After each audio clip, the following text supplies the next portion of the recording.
Apple is beating us on the artistic printer front. So Hewlett-Packard changed their inkjet printers in particular so that they would work with Mac. And I got this mug because they wanted to tell me how great they were.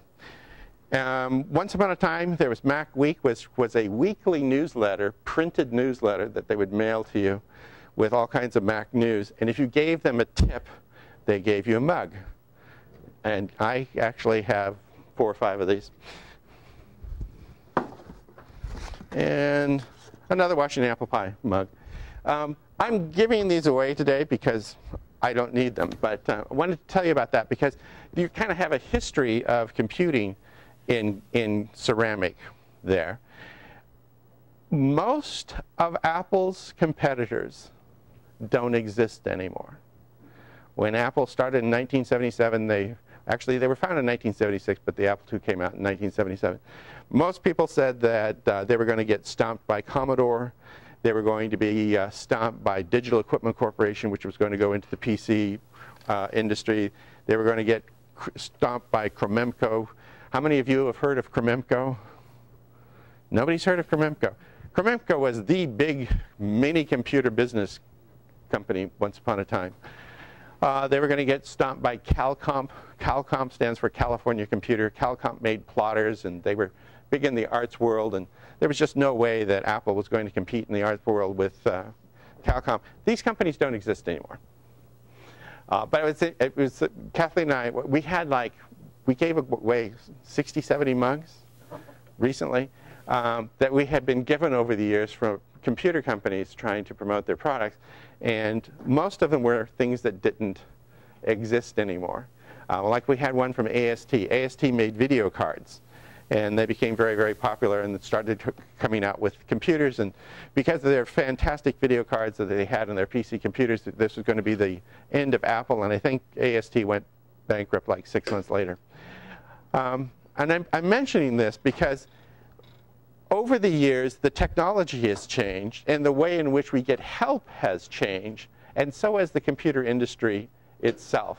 And when you read headlines about Apple's not doing well, and Apple's, they're getting slammed by the Google Pixel, and so on and so forth, take that with a grain of salt, because it's always been really popular to talk about how badly Apple does things. And they're still around. When the latest Mac OS, iOS upgrade came out, within a week, the update had been downloaded by 1 billion devices. 1 billion devices. Think about that. The amount of bandwidth necessary to download that update exceeds the total capacity of the internet from the time it was built in 1970 up to 2001, just to download that update. So a lot has changed. And I just kind of want to mention that because the way in which we get help has changed, the technology has changed. One thing that you should think about when you run into problems and you need help is that Apple, almost uniquely in the computer world, their entire focus of their technology is the person behind the keyboard or the person at the end of the finger. They're not interested. They have limited interest in the enterprise. They have limited interest in where the industry is going. They're much more interested in what the individuals have. If you think about it, the new iPhone X, iPhone 10 that just came out, I think yesterday, you can start ordering it. It's already not available until next year. Why did people do that? You can go out and get a mobile phone for nothing. You just buy the plan and you get a free mobile phone. Why did people go out and buy this phone? Yes? It's brand loyalty. Partially it's brand loyalty, but the things that Apple put into the phone are designed for the person who's actually operating the phone. It's not designed to meet some industry standard, although it's based upon industry standards. It's not designed to meet some corporate need. They're definitely, iPhones in particular, cause real problems for corporations because the iPhones are much more powerful than corporations really want them to be. It's very difficult for corporations to control them. But the reason why they're powerful, the reason why the true power comes from the fact that they designed them to work for the individual. And I'm giving you this little prelude because I want to say when you ask questions about technology and you want to know how does the iOS do this, how does macOS do this, give some thought to the fact that Apple really did design that for you, not for the corporation, not for anybody else. And there's probably a way to ask the device for help. Or there's a way to go onto the internet and get help. And I just want to mention that because if you try this in the PC world, how do people get help? They come to people like me. Because if you go to Microsoft's site and you actually try to find anything on Microsoft's site, the entire civilizations have died trying to find things on Microsoft's site. Yes, sir? I just want to augment your comment by one thing, too. Apple, yes, designs for the user, and what they release in technology is designed to work. Other companies release it to get the technology out there. They don't care if it works well. That's a good point. Apple designs the technology and they want it to work. So if you have something that's not working, keep in mind that it probably does work. It's just not working the way that you're trying. So it will work. A lot of people actually made that comment. Wow, oh, you're really good at this sort of stuff. No, I'm not really any better at this than you are. But I have the attitude that if I work at it long enough, I can make it work. Because it was designed to work. So all I have to do is figure out how. Yes, sir? Another aspect of Apple's brilliance is the shopping experience and how easy it is to spend your money in Apple products. For example, for this iPhone 10, I'm on this plan where I pay every month, so I'm eligible for an upgrade. And so before the pre-release at 3 a.m. Friday morning, 3:01 a.m. Friday morning, I went through the whole process of getting my loan approved by getting ready for the upgrade. And so then at 3:05, finally my Apple Store app on my iPhone opened up for me, and I was able to pre-order. And it was like magic. And said, November 3rd. I said, I want to pick it up in the store. Because if I wanted to have it sent to me, it would be November 17th. So you have all these options. It's all so well thought out. And I have to give them kudos for that. Yeah, his comment about the fact that Apple makes it very easy to spend your money, I will point out that that is actually a fairly recent innovation. That actually came about starting in 2001. When Apple decided that their retail experience really sucked. And because in the past you had to go to an authorized Apple dealer, and some of the authorized Apple dealers were good, and some of the authorized Apple dealers were so-so. I can't remember, there's a local chain here that went bankrupt around that time, and a whole bunch of Pi members lost their computers because when they went bankrupt, the stores were seized by the sheriff and it was sold, their private property was sold to pay for the debts of the store that went bankrupt. So the experience used to be fairly poor, but Apple went into the retail space. Apple was the first computer company that really figured out how to use the internet to sell computer equipment and software. People forget that when the original iPod came out and you could buy apps on the Apple Store, that was the precursor for the phone, which allowed you to buy apps for phones and then music and movies and now computers and professional services, all this kind of stuff. So the early Apple was not so great on the retail experience, but the current Apple, that is something that they do surprisingly well. I was trying to buy something, I can't remember who it was from, some online retailer recently, and I was really torqued. I could not figure out how to complete the sale. And I had the money in hand, and I could not figure out how to buy it. And my dear spouse said, it's $5 more from the Apple Store, just buy it. So that's what we did. Because at least we could get, and also I didn't have to wait for it to be delivered. We had it immediately. So. And your blood pressure was much better after And my blood pressure was much better, yes.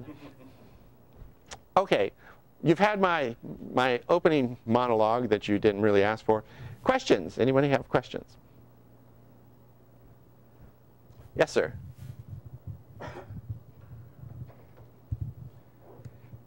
My wife, air quotes, upgraded our Comcast service to include phones. And they gave us a new access point.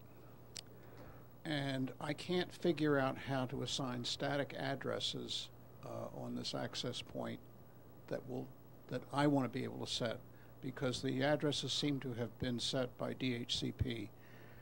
How can you deallocate a DHCP address on one of these things? Okay, his question is he has an access point from Comcast, and it's a system, and he's trying to figure out how to change it, how it allocates addresses so that he can do it statically rather than dynamically. Most of these access points are designed out of the box that they will do things using something called DHCP, and you don't need to know what that means, but it does mean that the address can change. I would recommend for most people that you just leave it that way. There is really only about one device that you're going to have in your home that you want the address to stay the same, and that's the printer. And why you want the printer address to stay the same is your Mac caches the printer address. So when you tell it to print, you'd like it to something to be at the other end of that. But that's the only one that really needs to have the same address every time. The rest of them, they can change all the time. They can change every day, and you wouldn't. Nothing's going to care. For example, we have a Nest thermostat at home, and I've given it a static address for my own reasons. But if it was a dynamic address, it wouldn't make any difference, because the thermostat contacts Nest and it gives Nest information. Nest has no ability to contact the thermostat. It goes the other way. So what the thermostat's address is completely irrelevant. The thermostat is making a call out to Nest. And Nest really can't contact the thermostat. Which one reason why I like the Nest, because the security on it is very good. It's almost hack-proof because it doesn't accept calls, it only makes calls. So there's really no way for anybody to break into it. I really wouldn't care. I don't think you really care about putting in static addresses. If you do want to go with static addresses, what I recommend for people is go out and get something like an airport that has, one of them has multiple Ethernet ports on it, or even if it only has two, and use your airport to control your internal network. There are two reasons for this. One is Comcast controls the firewall on their access point. And there's really no way to prevent them from doing that. They need to control the firewall in order to send updates to the access point itself, in order to change, what channels that you see on your TV and so on and so forth. So they control that, not you. I don't really trust phone companies. I'm sorry, I just don't. So on our system, we have a time capsule, but you could use an airport as well. All of our wireless is connected to the time capsule. Nothing is connected to Comcast except for the time capsule. So everything in our house goes through the time capsule. And when it leaves the time capsule and goes out over to the internet, it's all encrypted. So Comcast has no idea what we're doing in our home. But if you have a wireless connection to your Comcast access point, Comcast knows what you're doing. There's no way to prevent it because it's handling all the traffic. So if you really want to have static addresses for your internal network, don't rely on the Comcast. Don't bother to figure out how to do it. It's designed to work with DHCP. Go out and get your own device and just use that to control the internal network. Larry, could you tell me what is a static address? Oh, a static address. If you were to, a lot of you have phones and iPads. If you go into Settings, General, About, if you scroll down here, well, in this case, can't really tell you, but it'll tell you what your Wi-Fi address is, and right now it's giving a hexadecimal. But anyway, the address of this device has to be unique on the network that you're on. And that address is just a series of numbers. In this case, it has to be hexadecimal, which is base 16. But anyway, it has to be a unique address. And that's because when your machine goes out and talks to another machine, the machine on the other end sends its reply back to that numerical address. It doesn't send it to Jim's phone because it doesn't know which out of the millions of Jims you are. So that's why they have these unique addresses. And it's unique to your network. So your access point might know that your machine, most internal addresses in most homes start with 192. 192.168. Either 0 or 1 dot something. And so your phone might be 12, your microwave oven might be 82 if your microwave oven's connected to the internet. I don't know why you'd do that, but it could. They'll have these unique addresses. And when it goes out from your access point out to the internet, the reply comes back, and then your access point says, oh, I remember that 12 is actually his phone and 82 is the microwave.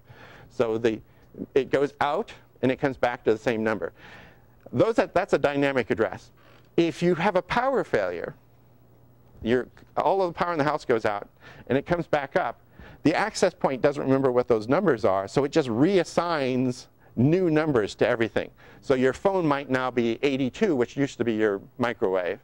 But it doesn't make any difference because when the call goes out from your phone through the access point to something else, when it comes back, it sends it to whatever asked for it in the first place. So the fact that the number changed, it doesn't make any difference. That's why for most people, if you have DHCP in your home, dynamic addresses, that's perfectly fine. It's not fine for printers, and that's about the only thing it's not fine for. We had a terrible error at home, at work, that I didn't know about for several weeks, where our printers were dynamically assigning themselves new addresses every day. I never print anything at work, so people were really upset about this, and they asked me what's going on, and I said, I don't know, and I don't care. But eventually we found out that every day, when they rebooted the network, we were rebooting the network for diagnostic purposes. Every day the printers had new addresses. That was bad, and they went around and signed them static addresses so they didn't change. And that's because when you went to print something, your computer doesn't say, where's the printer? It knows where the printer was, and it sends something to that address. And if it's not there anymore, oh well. So you don't want the printers to move. But anything else in your house, it doesn't make any difference whether it's a static or a dynamic. And if you do want to have dynamic, use your own router. Use something like a time capsule or an airport.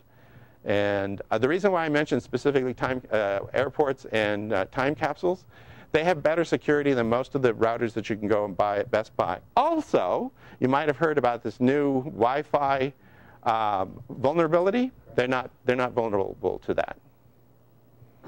I'm not going to go into why, but they're not vulnerable to that. Yes, sir. So, Lawrence, do you have anything more about whether Apple is actually going to continue their airport products?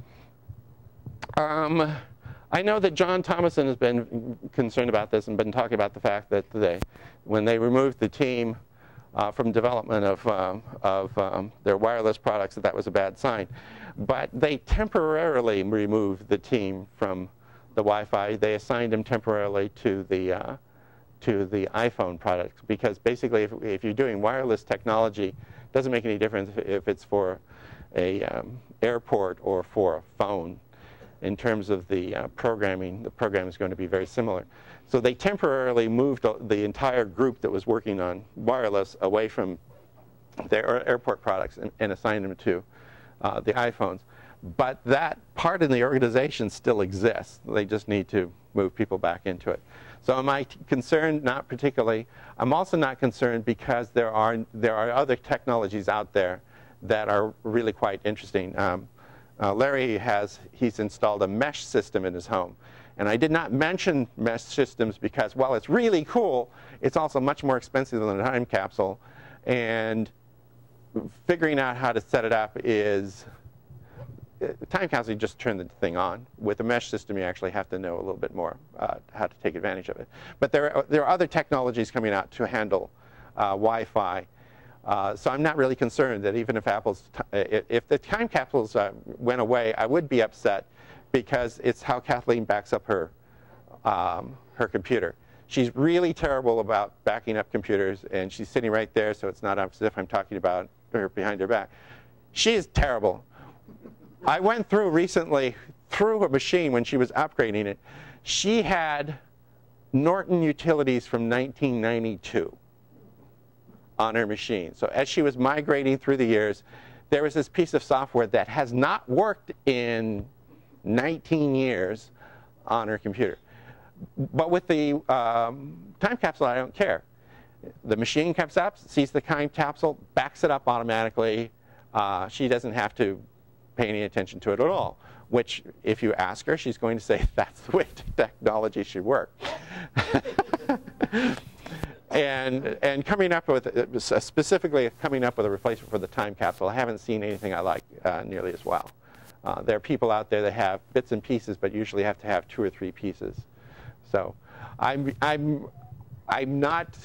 don't think that Apple's really killed off the group, and if they did, it doesn't bother me that much. Because there's technology out there that's interesting technology that comes out that I'm interested in. Kathleen and I were actually thinking about possibly next year setting up a mesh system around our house. Since there are only 2 of us, it's a huge amount of overkill, but she's the one with the PhD who likes to experiment. She had our first laptop, she had our first iPhone, she had her first iPad. It's one of these things where I'll be sitting there, say, oh, look, Apple introduced that. Oh, I want one. Like, for example, after this meeting, guess what we're going to do? We're going to the Apple stores to pick up her new cell version of her Apple Watch. She's that kind of person. Anyway. And she makes no apologies. Yes, sir. About 2 weeks ago, I don't think I touched anything, but suddenly I wasn't getting much mail. A small amount would come in, but then I looked in the junk folder, and I had tons of mail. Is something going on that? Who's your mail provider? Well, it's Verizon Fios through WAP.org. Oh, so it's a Washington Apple Pie email address. Yeah. Okay. About a month ago, we changed our spam filtering, and we did that because at one point we were 90% of the incoming mail was spam into Washington Apple Pie, and there were days that it was close to 98, 99%. And we were getting complaints of having too much spam. So we changed the filtering to be more aggressive. You can actually control that, though. If you go to the Washington Apple Pie site and you go into Mail, up in the menu bar and click Mail, you'll be taken to a web page, and on that web page you can have settings for your spam filter, and you can make it more or less aggressive. I know a lot of people never actually go into the web interface, and I don't want to explain exactly how to do it, but if you go into the web interface and you play around with the settings, there is a setting for spam. I want to caution you to be very careful with that, because you can set it to the point where you get absolutely no mail at all. Everything is flagged as junk.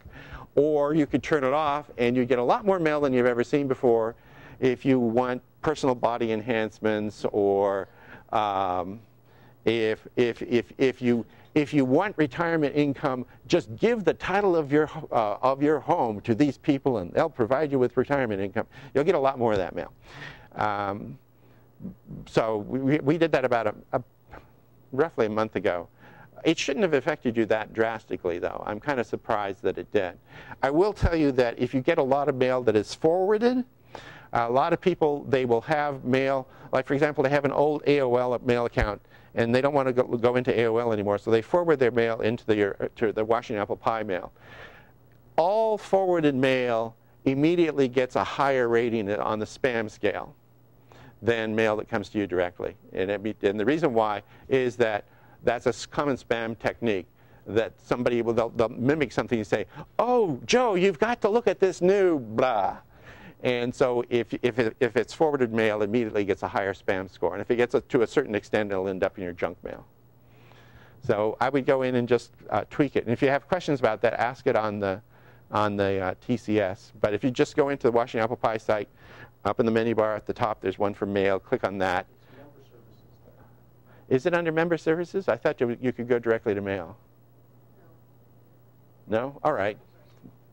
Which of the discussion groups would you put the question There's one on internet services or something like that. I don't remember which one, but I will tell you the truth. I read all the boards and I forget the categories, and every once in a while somebody will say, "This board is about discussing puppies."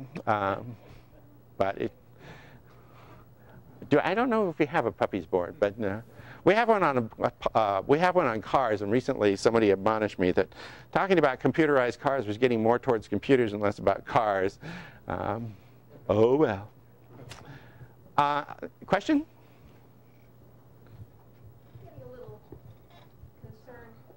Right there. Okay. I'm getting a little concerned about the new file system business. I know it's supposed to be a seamless thing, but even the new iMac, relatively new iMac, refurbished, that I bought has a Fusion drive, and apparently they're still advising people not to upgrade and get that system. And my older computers can't use it because of the operating system that they have on them. So I'm not sure how I'm going to coordinate everything, and I'm not sure about how it affects my time machine backups on both of these. The answer to I have good answers to that. I didn't the last meeting, but I do at this point. We installed the new operating system on Kathleen's iMac, and it's been pretty much transparent. She hasn't noticed anything at all. If you have a Fusion drive, it will not change the file structure. It will be the same HFS file system that it had before. The only devices that it changes that automatically are if you have like if you have an SSD drive. So if you have a solid state drive, pure solid state drive, internal drive, it'll change the file system. But a Fusion drive, it will not. If you have a regular rotating drive, it will not. It does not try and mess with your time machine storage. It doesn't mess with, it'll leave RAIDs alone. The only thing it converts right now is the SSD drive. If you're a developer and you really want to go and play, you can go and try something else. But you're not developers, and you're definitely not going to look at the instructions and say, I'm going to convert it. At some future date, one of the little point updates for 10.13 will give you the chance to move to the new file system. So at this point in time, I would say go ahead and upgrade. I will tell you that there are some concerns. If you have older Adobe products, there are problems with using older Adobe products in the new file system. But just 2 weeks ago, Adobe came up with the Adobe CC 2018 suite, and it works fine. But if you have older stuff and you don't want to update, yeah, you might want to have some concern. Office 2011 won't work. But you should not be using Office 2011 anyway. Office 2011 is a sinkhole of security problems. But it went end of life on my birthday. So as of my birthday, you're never going to see a security update for it again. But at this point in time, I would not advise you to avoid it, but I would recommend that you check to make sure that critical software that you have will run. And I say critical software. I know there's one guy in the PI, and he's not in this room right now. He's running 10.6 because there's a game that runs under 10.6, and it won't run under 10.7 and above, and so he has refused to upgrade. This same gentleman last month came to me because he had a real problem with malware, and to the point where he's going to have to erase his drive. So that hurts. No, I guess I can't totally get straight in my mind the extent to which the new file system is strictly for organizational purposes on a drive, and how much it messes with the internal part of a file. Okay, that's a good question. She wants to know how much is. Her question is, how much does the new file system have to do with how it organizes things as opposed to how much it affects the content? It doesn't affect the content at all. So if you have a photograph and that photograph is still a photograph, doesn't change that at all. how the organization, though, it comes in two particular parts. One is that one security problem that people have been having is problems with security for information at rest. And if you have a file that's just sitting on your hard drive, that's information at rest. It's dynamic if you're moving it from one point to another, but if it's information at rest, there's a problem with people having problems with it getting compromised. The FBI seizes your laptop and goes through your files and so on and so forth. One thing that Apple hasn't emphasized, the new file system automatically encrypts your entire hard drive. So the level of security is much, much, much higher.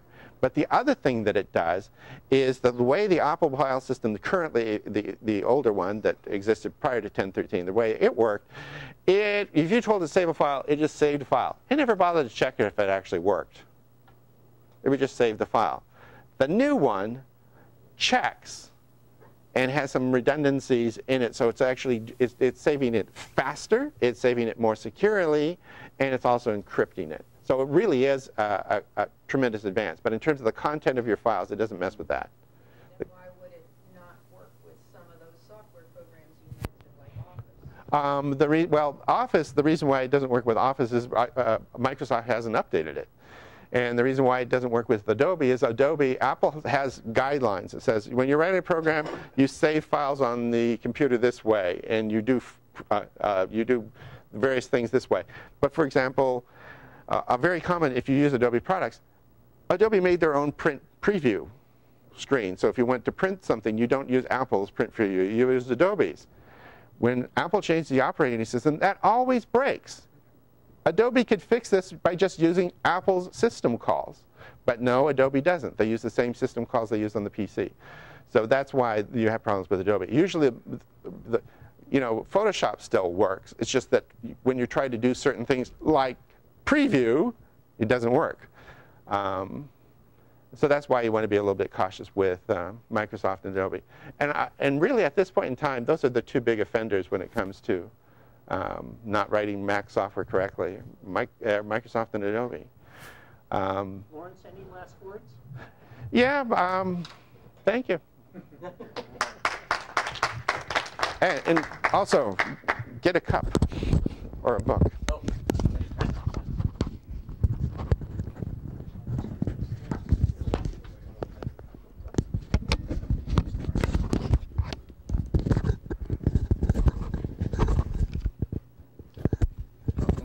Yeah, I'll just be here. Hmm? Oh, okay.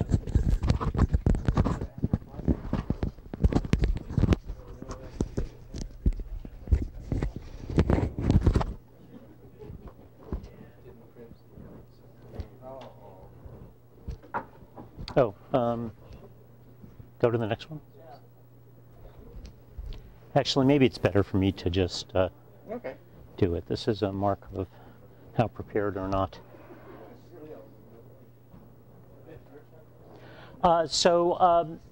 Several quick updates. One, I wanted to update everybody on the Pi board meeting that we had. And very quickly, you'll be hearing more about all of these things. One is to change the bylaws to let us have a slightly smaller board. We, for many years, have had in the bylaws 15 members of the board, and frankly, we've had trouble usually filling all those seats. But the quorum requirement, from that means that it's sometimes hard for us to get enough people together. We want to have a large enough board to have the, the fertilization that takes place when you have a more diverse group. But anyway, so we'll be sharing that. The other thing we're going to do is a new member discount and a referral bonus. And that, too, you'll be hearing more about. But this is just an attempt to see if we can goose the new members coming to the Pi, and also encourage all the existing Pi members to recruit their friends. One other thing, Pi Outreach. Gabe Goldberg is a principal of APC Mug and some of the metro area user groups.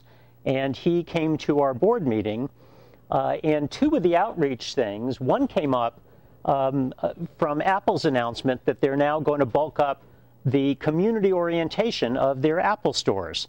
So one of the things that Roy actually brought up and that we talked about at the board meeting is whether we might want to actually do a pop-up Pi meeting at one of the newer Apple stores. So when Aaron Davis next comes to us, we'll float this by him. The one funny story I wanted to share about this that we joke about is with the somewhat ambivalence that Apple has had about user groups over the years. Now that they're actually opening the public to their Apple stores, I don't think they'll want to exclude our Pi group and user groups, but we'll definitely explore that. The other interesting one that Gabe brought up is that the Washington Post moved their headquarters, and they now have a new building in downtown DC. And apparently, the engineers in the Washington Post are very interested at bringing more user groups into their facility. And so this is yet another thing that we're going to explore to see if we would want to do basically a scheduled Pi meeting in a different place, or whether we would just schedule an add-on meeting that members could attend if they wanted to.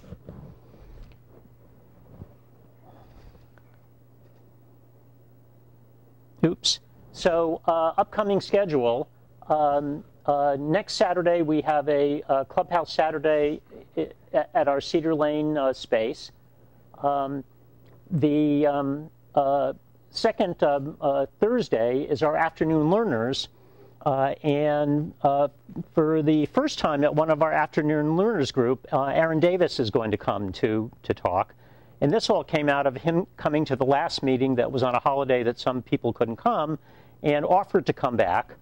And was nice enough to agree to come to one of our afternoon learners. So this will be a much more intimate space, but it'll be great to have Aaron Davis back.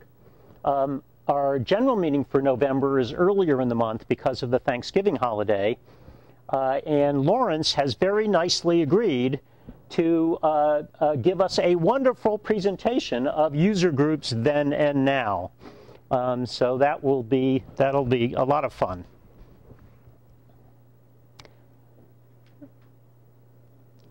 So the last thing is, by all means, let us know if anyone wants a Pi shirt. Kathleen, I think we still have the the orders for the extra large, and if well, let me just say that if you guys are kind of no longer here by the time we get our acts together, we'll send them to you. No worries. No, Brent isn't here. Is anyone doing the parking passes today? Oh, thank you. Thank you, Jay. Does anyone have any questions? Yes, Diane. Is the normal meeting the last Saturday of the month or the fourth Saturday? It's usually the fourth Saturday of the month, but what we find is that some months we change that well in advance because of holidays. And was it 4 years ago always the fourth Saturday, not the last one? It's all been the fourth Saturday for quite a long time.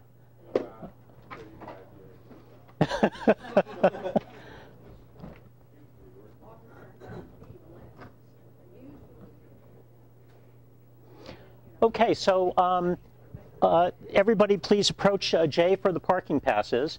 And yes, Kitty? Oh, sorry. We are delighted that Roy and Larry are going to do a mobile SIG after. So people who would like to stay for lunch will have subs outside. So show of hands for who will want to stay for after lunch. Good. Okay, thank you, everybody. Let's enjoy our coffee.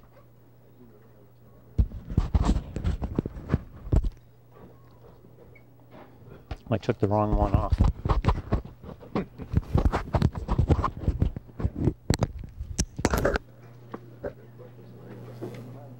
Still $4? Yep. Okay. Thanks for doing this, Jay. Sure. Oh, excuse me. Yeah, sure. Give you the right change here. And what's What's the deal on the cover? Just take one? Okay. Maybe I will. Thank you.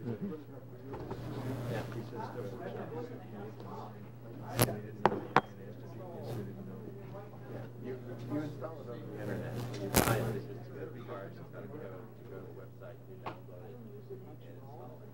Now, okay, if you have, as long as you have a reasonably fast connection, and if you don't have a fast connection, it'll actually contact the same. You can go to the app store and install it.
I've taught in labs and stuff. This is a little bit different. I'm not used to really talking about myself.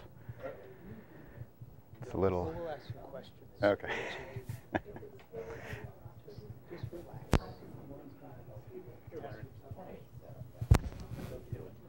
All right. Folks, I want to introduce. Everybody? When can we know you're going? Okay, are we ready? Okay. I want to introduce Mr. Stephen Collins. He's the first recipient of the Washington Apple Pie Endowed Scholarship that we created last year. And we thought we'd invite him so that we could find out a little bit about what he's doing, what his interests are. He shared some of them with me already, but I'll let him take over. And I'm sure he'll entertain any questions we might have for him. All right? So without further ado, Stephen. It's not working. It says it's on. You just have to sit close. No, I think it's for recording. Yes, it is. Okay. It's not for amplification. Okay. Okay, so Dr. Kirschberg said, my name's Stephen Collins. Just a little personal background on me. I'm a recent transplant from Kansas. I lived there for about 10 years after my father retired from the Marine Corps. Worked in flight simulators out there for 4 or 5 years. Was in the Kansas Air National Guard. Met my wife. Moved out here, and decided to use the GI Bill to go back to college. So,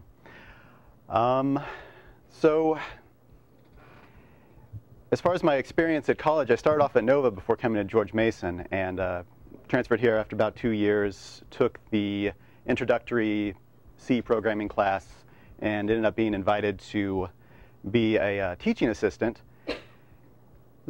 And I ended up finding it to be a really rewarding experience. It was rewarding personally for me. One of the reasons that I wanted to do was just because that was the first class I had taken on C, and there's no better way to learn something than to have to teach it. So that helped me really iron out what I knew about pointers and memory management and all that. And it was also a good feeling to be able to help other students, because the farther away you get from the first time you learn something, the more you forget what tripped you up. And it's usually not the things that you think about when you first have to teach a subject. It's not the things that you think are going to be the really difficult stuff. It's usually really simple things. When you're being introduced to something, quirks in a particular function call, or anything like that that has to do with the language. So stuff like that I was able to help students out since I had just taken it the previous semester, and point out things that would trip them up, or be on the same page with them when they brought up a problem. That was probably that was very rewarding. It was very personally rewarding that the faculty felt like I did a good job and continued to ask me to do it, and that I was able to help out with different kinds of programs. I helped out one semester with an introductory program for non-majors, and another one for this class we have focused on the intersection of programming and ethics and law, and that was interesting. So I graduated last semester. I currently work for a company called Parsons. The particular group I work for used to be Sparta, then they were bought by Parsons, which does a lot of government contracting. It's a lot of network analysis, stuff like Wireshark does, but professionally. So as I mentioned, I'm married. I have several children, so that's where most of my energy goes to, not at work. I don't really have any hobbies to talk about per se. A lot of it's just playing with my kids when I'm not at work. So. How old are your kids? My stepson I have a stepson who's 11, then a younger daughter who just turned 4, and my youngest is just about to turn 2. So you are Don't worry, the hair will go gray before. Right, it's starting. It's starting. What's the company you work for? The larger company, it's called Parsons. It does, a lot of what it does is actually like civil engineering contracts. We're the cyber component. They bought a smaller company called Sparta a few years ago, and that's what I work for. So you're working in computers? Yes. So what are you pursuing in graduate school? Well, I'm only taking one course this semester. I was wanting to do the systems programming track, so that's what interests me. I like C programming. I like the lower, so to speak, level of programming. So, I guess I should confess I'm not really an Apple user. My sister is, though, and she's an evangelist. She talks to me about how good it is all the time. And my phone, I am actually up to get a new phone, so I was thinking about getting one of the new iPhones. So hopefully. Are you doing a master's degree, or do you? Master's, right now. Where are you there? I'm just started this semester. So. What induced you to ask for the assistance, financial assistance? Well, as I understand it, I was actually recommended by the faculty. I actually found out about it. A bit strange. I actually found out about it after you guys awarded it to me. I was so it was a bit. I got the invite to meet with you to thank you, which sincerely thank you as you know, father going through the university, paying for classes and all that, and having children. It was an immense help to get any kind of financial assistance. So I do appreciate it. And I did find out. I found out about it when I got the invite to meet with you, and that's when I looked back and saw that it happened. And as I understand it, I was recommended by the faculty for my work, for doing well as a UTA. So The faculty actually promoted you in the sense that they put you forward. Yes, that's how I understand it. So I'm not very good at talking about myself. I don't do it very often, so I'm sure I've missed a lot. If there's Just curious, many years ago, I also used the GI Bill in graduate school. It helped a lot. Currently, how long can one have access to GI Bill support? Trying to remember how many hours they give you. I've actually, that last semester that I took, I actually exhausted my GI Bill. It works out pretty closely to 4 years. I don't remember the exact amount of hours they give you, though. But if you use it every year in a 4-year degree, you don't have much left. Yeah. Okay, and how much is that? How much is it? Yeah. Like how much they pay? Yeah. Oh, well, if for in-state tuition, it's full. There's some programs, some universities will do I believe GMU does this too. They have what's called a yellow ribbon program where they'll help compensate some for out-of-state students because the government won't pay full price for out-of-state tuition. And then for the newer GI Bill, they also, the post-9/11 GI Bill, there's also a stipend they give you depending on the local cost of living in order to pay your bills and such like that. So it's, I think it's $2,300 a month for this area for the stipend. I'm not sure though. $2,300 a month? I believe so. While you're taking, if you're full time. That's a good deal. What brought you to Northern Virginia? My wife, she was planning on moving here already when I met her. I actually have lived here before. My father worked at the Military Transportation Management Command building here for 4 years, so I lived in Fairfax for about 4 years, and so already some familiarity with the area. My wife was moving back here, so I moved along with her whenever I married her. Yes? You were talking about how to a class with the intersection of computer science. Well, yeah. I'm curious about that because I work in the IT field, and I see a lot of computer science people very uncomfortable with the fact that they were in this dark room and they were illuminated by monitors and everyone came in and gave them a sandwich about once a week and otherwise had nothing to do with them. And now they do things like IT security enforcement, and so they're acting like the cops in the organization. And courts come along and say, hey, we want you to seize the information on this machine and give it to us.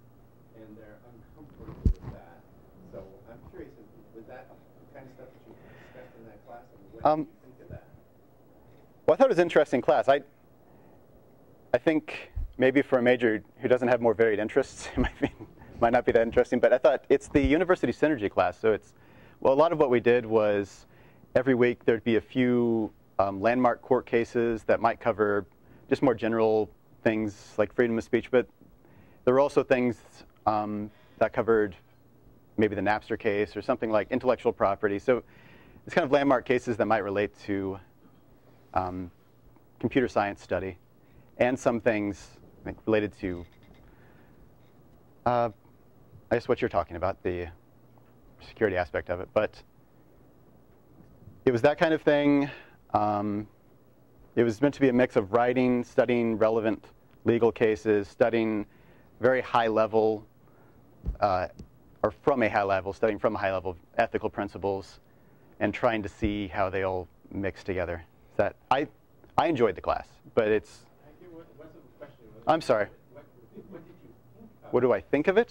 Yes, in terms of your previous knowledge and has it changed? Oh, okay. Sorry. I think there are a few things you take away from the class from studying.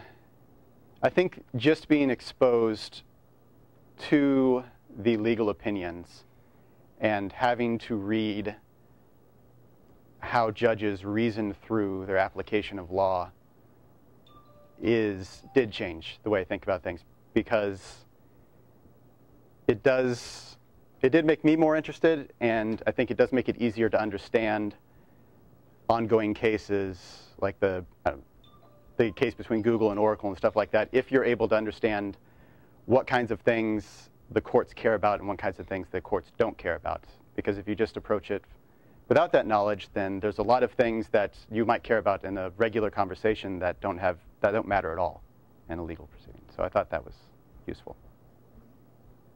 Well, following up on that, did that course affect the way you approach writing software and the responsibilities that entails? It hasn't affected the way I've written any software. It affected the way I read my employment contract. I don't know. Yeah. Could you translate that into English? Oh. Are you your employment? What's the relationship of? Well, a lot of employment contracts have intellectual property clauses, or what they would expect you to be able to work on in the future. Being more mindful of the kind of things that my employer thinks they have a right to because of what I sign on the day when they hire me. Stuff like that. Does that answer your question? No, I understand what you're saying. Oh, I'm sorry.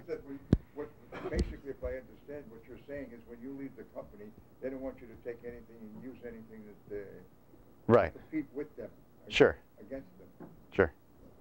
They have a very broad definition of that. Yeah, right. The companies have a very broad definition. Oh, yes, of that. yeah, familiar with that. Yeah. Now, how would your employment contract convey when your company gets bought out by another company? That's a good question. I have no idea. I'm certainly not a legal expert. Thank you. Hey. Oh, thank you. Good luck. Thanks. Thank you. Appreciate it.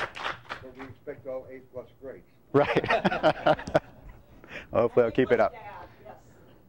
Could I just ask you? Sure. Just could you add a little bit more about what it was like being a TA as an undergrad? Oh, sure. It's a very interesting part. What kind of things, like, okay, I guess I'll just, for the most part, it's fun. The only part of it that isn't fun is the grading. Anytime, there's only a couple classes, at least as a UTA, that you're involved in the grading at all anyway, so it's not a big deal. But a lot of the work that I did as UTA is actually online through an online forum called Piazza, where the students would post questions, and then UTA such as myself would show up to answer the questions. And it's challenging, just, it's challenging in general when you're answering a question to try and put yourself in the position of the person who's asking the question, figure out what they're really asking, what they really want to know. But then when you move that to being in an online forum where the questions can be pretty sparse to begin with and you have to tease them out, there is almost a puzzle-solving aspect to it sometimes.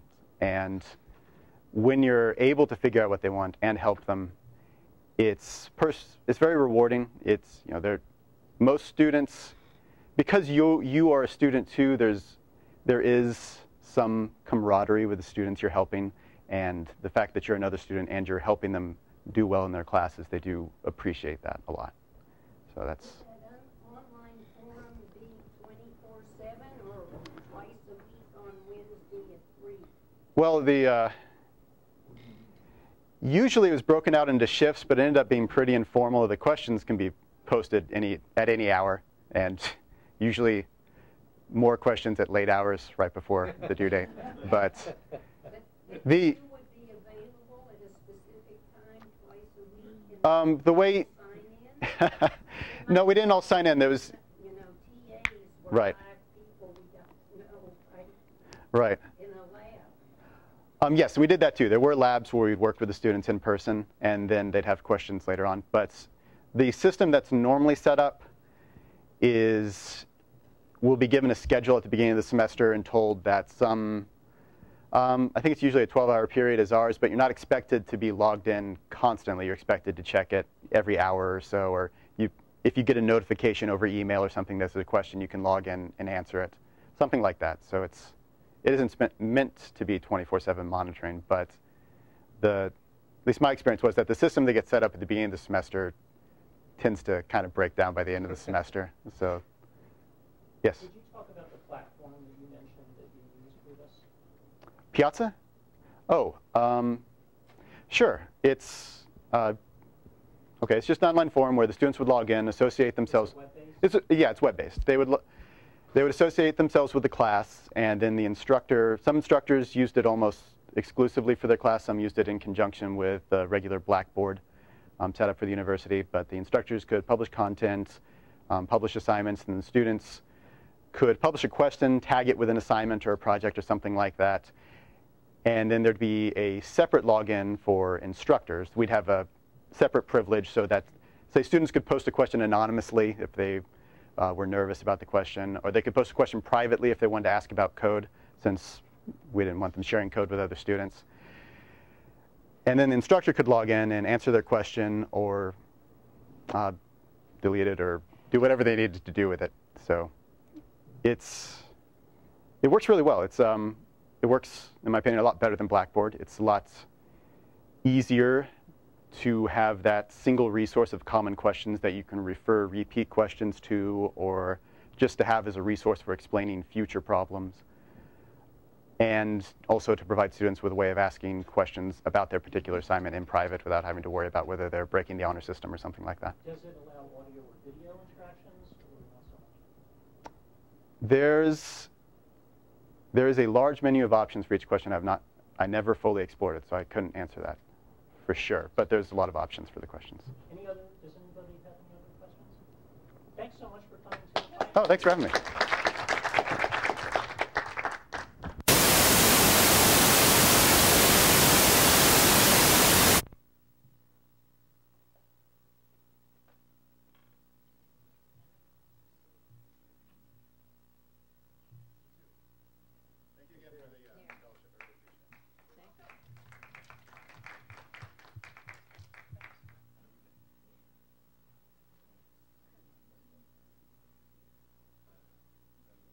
The new clubhouse?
Connect yet.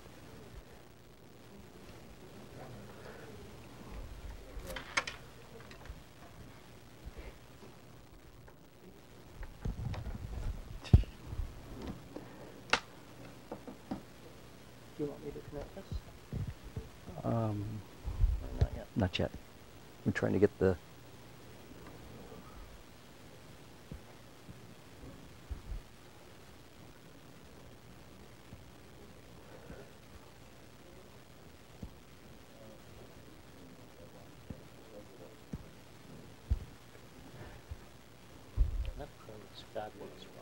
It is. Okay, Skype. Oh. I missed the call. Try again. There we go.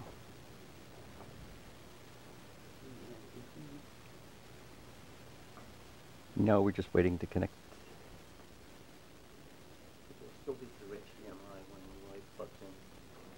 I just don't want to plug it in until we get this presentation thing going here.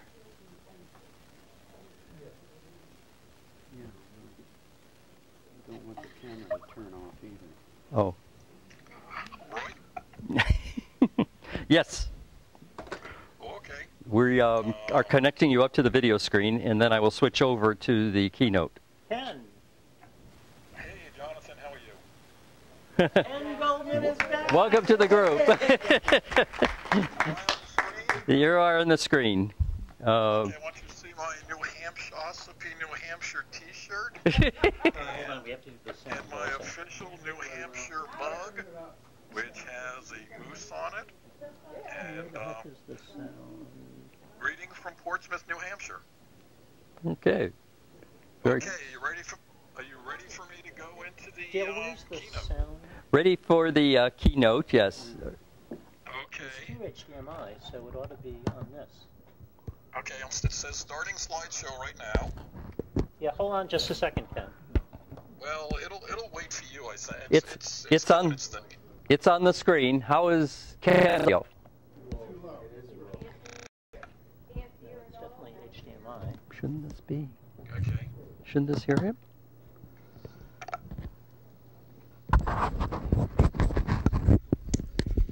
Okay, do you see the presentation? Yes. We're just having an audio problem, it appears. Oh, okay, work on that. I'll sit here and stare at my screen.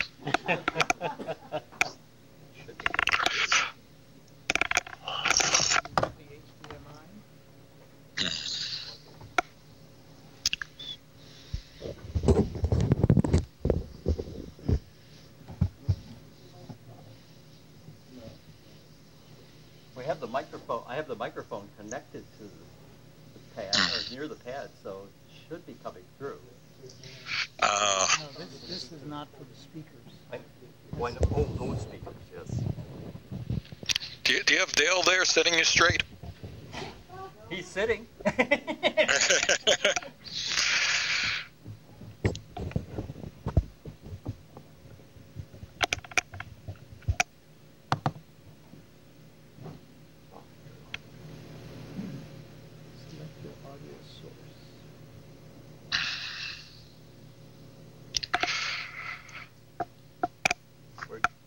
The problem that's happening is we're not getting your voice coming through the HDMI.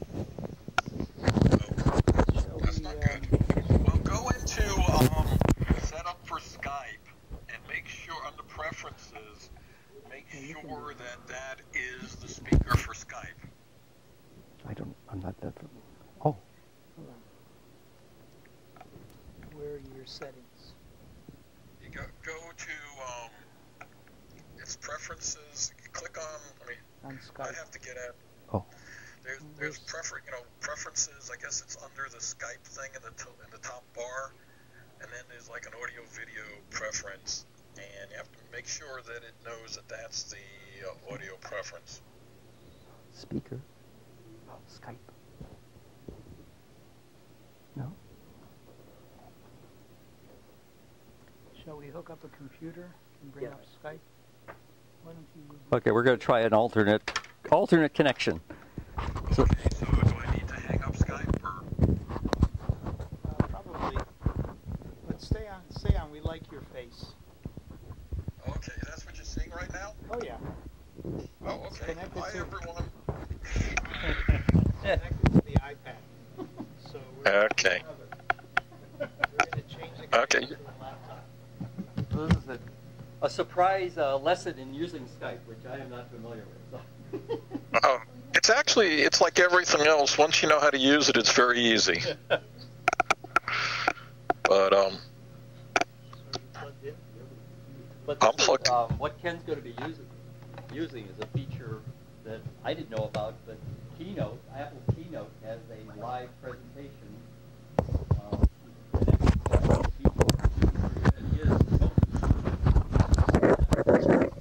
But Apple has not added an audio option to it.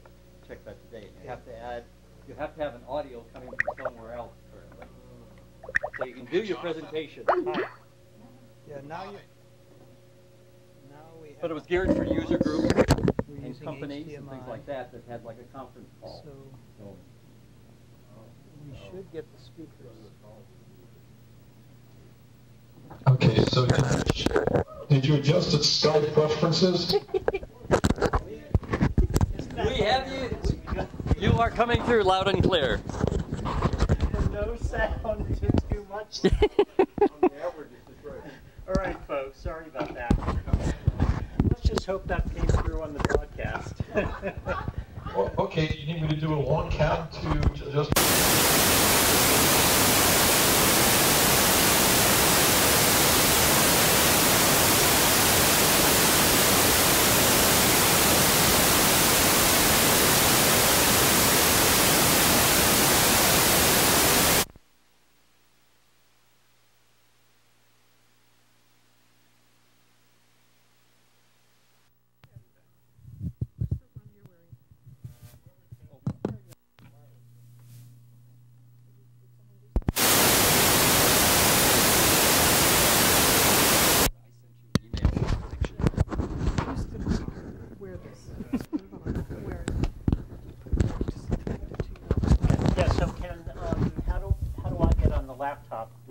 Do I have to open something so you can show your thing? I will send Check your email. An invitation. Want me to send it by mail? Okay. Okay, what should I send it to? I don't know. Let's see what I have open. Bronchius?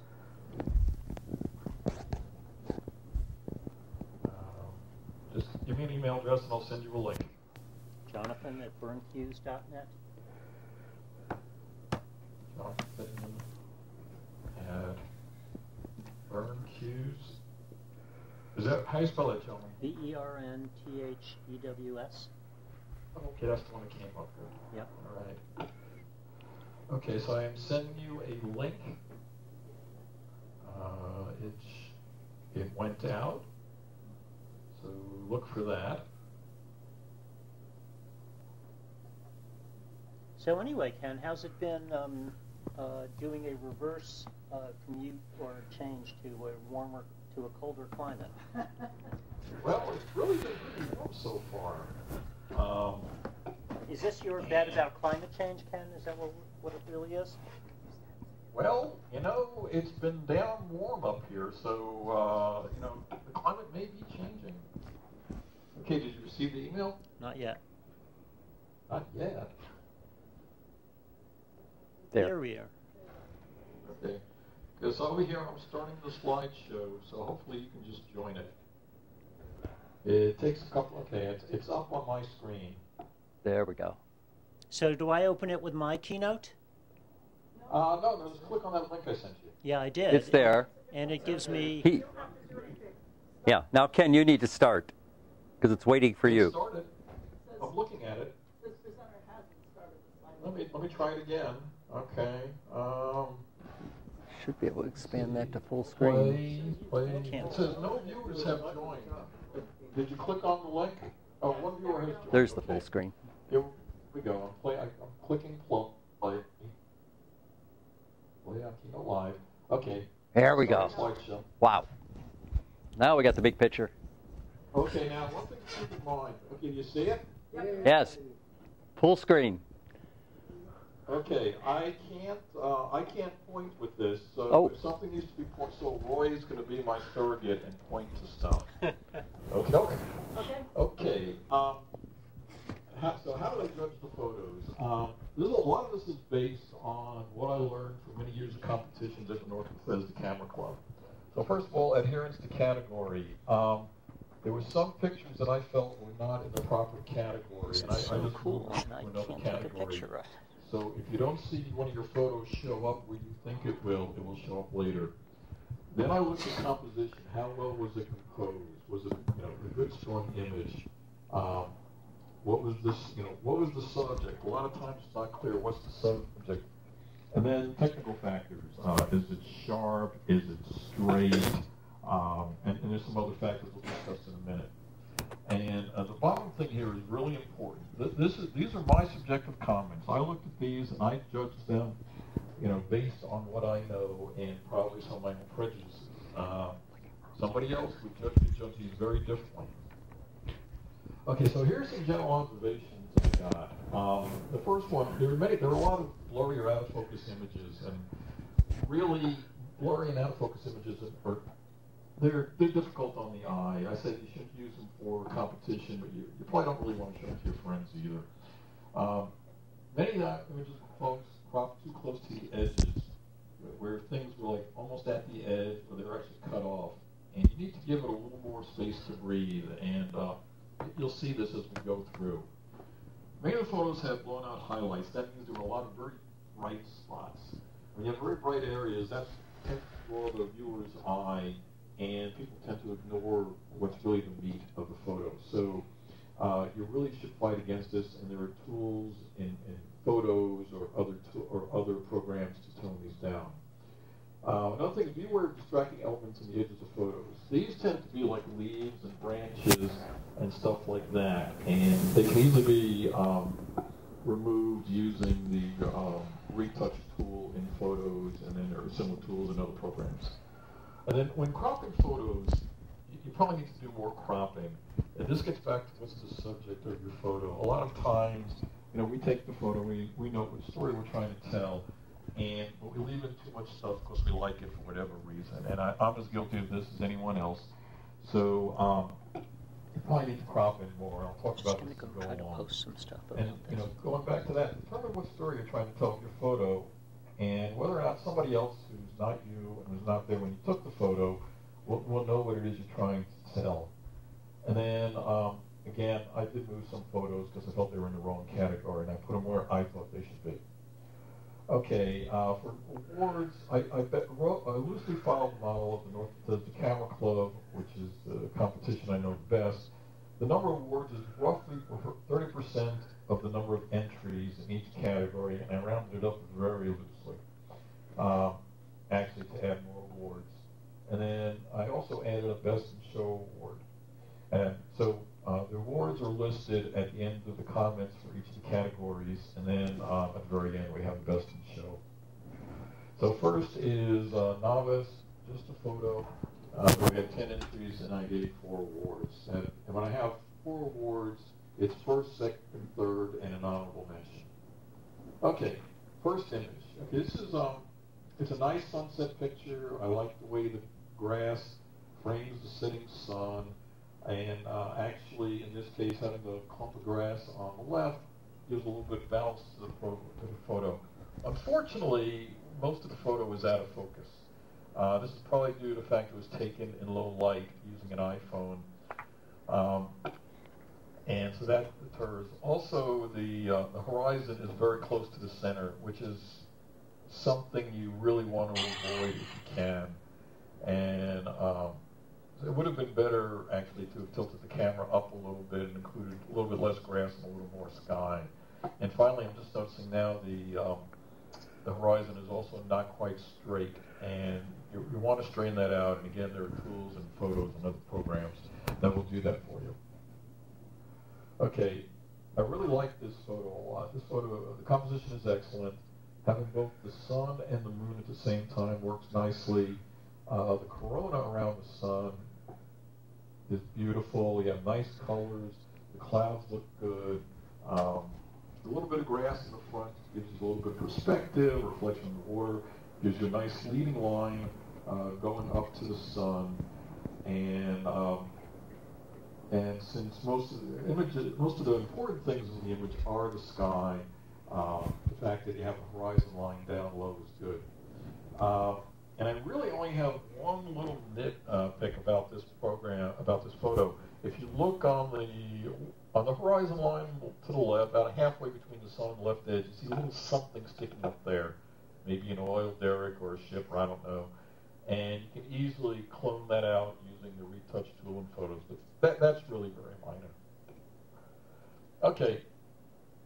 So in this image, it was a nice use of framing to try and capture some iconic Washington, D.C. features. We see the Washington Monument. We see, I think that's the Natural History Museum to the right, or the National Gallery, I can't remember now. Everything is sharp and clear.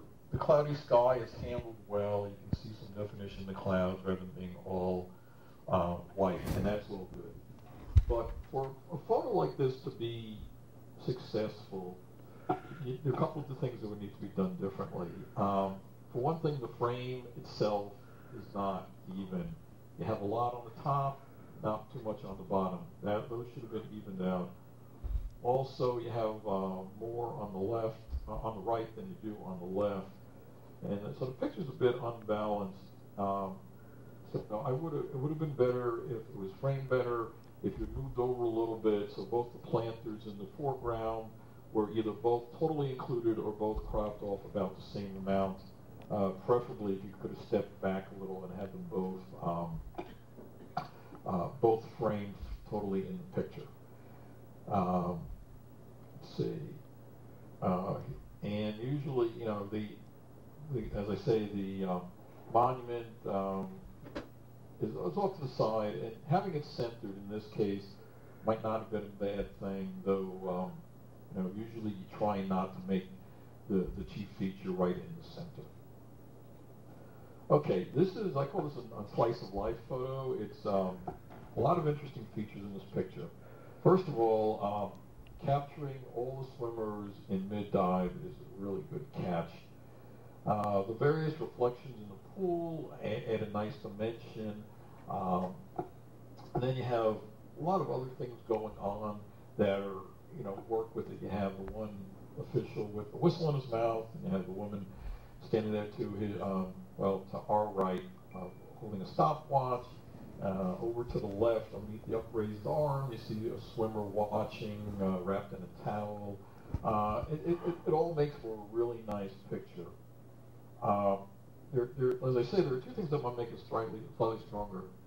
On the one thing, I would have left a little more room on the right-hand side, because you really want the swimmers to be moving into the photo. And they are, but a little more room would have been nice. And also, you have a man there on the right-hand side in a black T-shirt, and he's kind of, 1/3 of his body is cut off. And if he's going to be in the picture, it would have been better if he was totally in the picture. And then using retouching photos, I actually would have removed that arm that's sticking up there on the far left-hand side. It's just kind of, that's one of those distracting elements I talked about.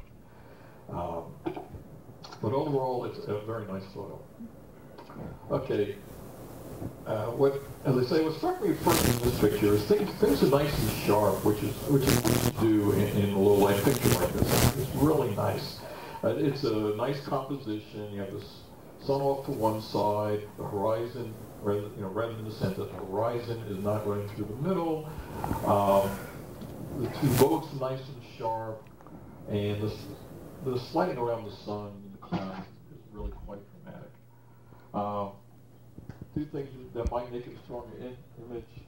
First of all, you may want to crop a little bit off the bottom. You have that, there's a wave there on the bottom side to the left, and it's part of the scene, but it is a little distracting. Also in photos, if you've gone in and experimented with lowering the highlights or adjusting the contrast, could have given a little more definition to the water and the clouds. And the boats themselves. But you also have a nice leading line there, the reflection of the sun going towards the boats. But overall, nice picture. Okay, this nice minimalistic concept in this photo, just the benches and the squares on the carpet. I think I recognize this from Enterprise Hall. It was it's one of those times where actually put the benches on the center line works well. Usually that's type, again, you try not to put things right down in the center, but in this case it works. But what struck me about this is that really neither the bench nor the floor are sharp, and really, when it's not sharp, it really detracts a lot. Also, the bench is way too close to the top.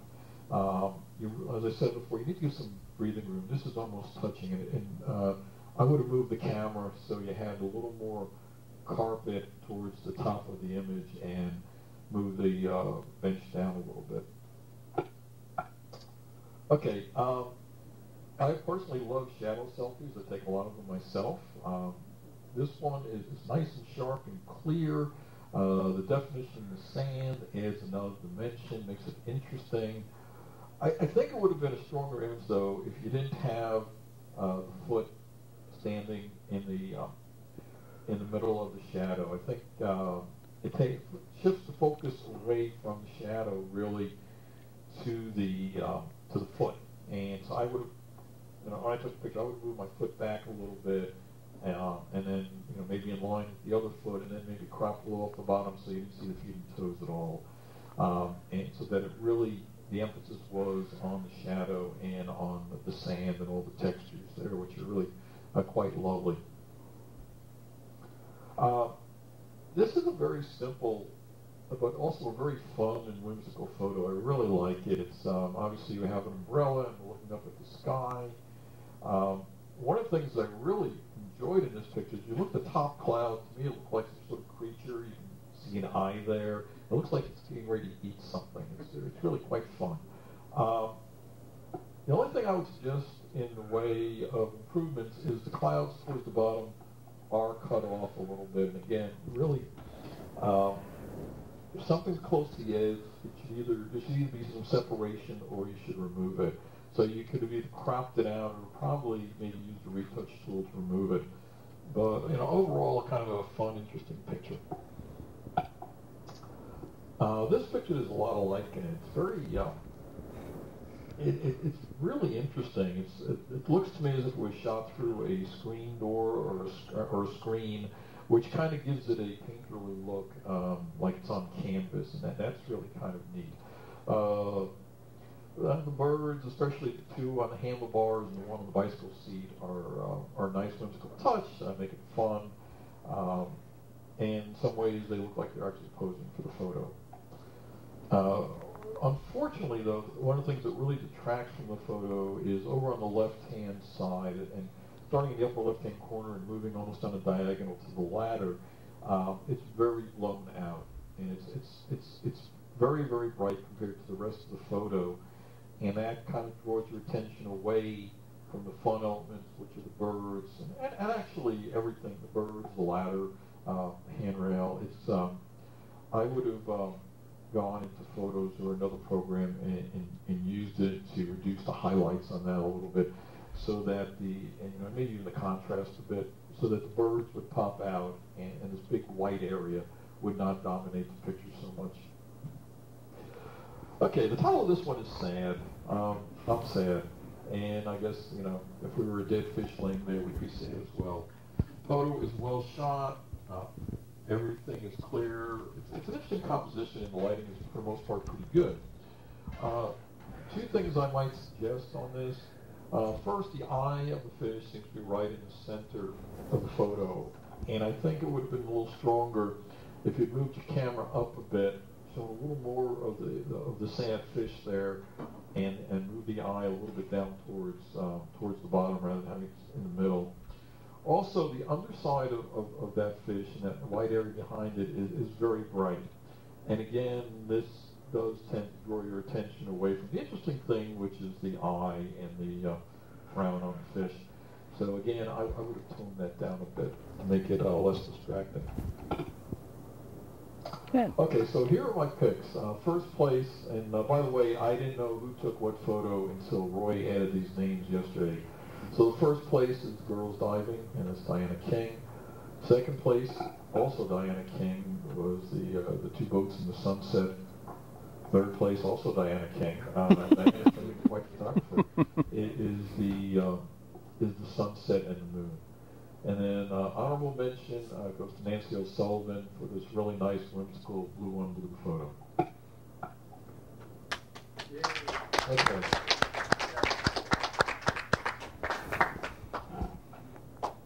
Okay, next category is novice modified photos, and we have 8 entries and 3 awards, so first, second, and third.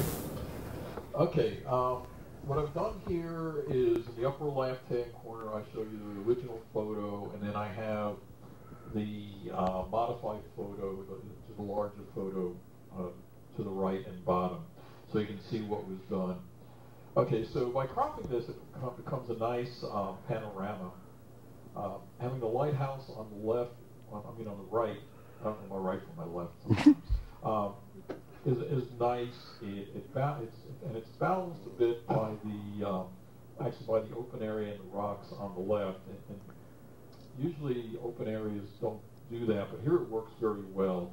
And in this one, even though the horizon is close to the center, which we try to avoid, because it's kind of partly hidden behind the area around the lighthouse, it actually really doesn't impact the photo as much as it normally does. So, I'm giving it a pass. In the notes on this, it says that one yellow room was a person, but I see someone climbing up those rusty stairs. So, which I don't really think detracts from the picture at all. I think it's a nice human element, but I'm not sure if that's what was supposed to be done. I think a couple things that could have made it stronger is if you follow the line up those rusty stairs, you can still see some power lines and some wires. As you can see in the original, a lot of wires were removed. Using the retouch tool in photos, you probably could have removed some more wires and towers, and I think it could have given you a stronger image. Also, the rusty staircase with I think it would have been better if you had the crop had gone down a little bit further to the bottom, so you saw the entire rusty staircase, or again, if you used the retouch tool to take it out entirely. Having something cut off by the bottom edge of the picture sometimes does detract from it. Okay, this is a nice macro photo of the flower and the bee. What was done here to modify it was to add some vignetting around the edge, which successfully helps the main subject, the flower, pop out, and it highlights the important elements. Both the flower and the bee are fairly sharp, but they're not what we call sharp. There's still a little fuzziness as you get in close. And when you're taking a macro photo, being sharp is one of the things that's really important. So one other possible improvement is that if you look down towards the bottom on the left-hand side, there's a bright orange spot there. And I would have removed that because, again, these bright spots do tend to draw your attention away from the main subject. And this one does that to a small extent. This fun beach scene, it was modified to look like a painting, which I think was successful. And, what's good about this, there are a lot of stories going on. And they all, they say, mesh together to show a typical day at the beach.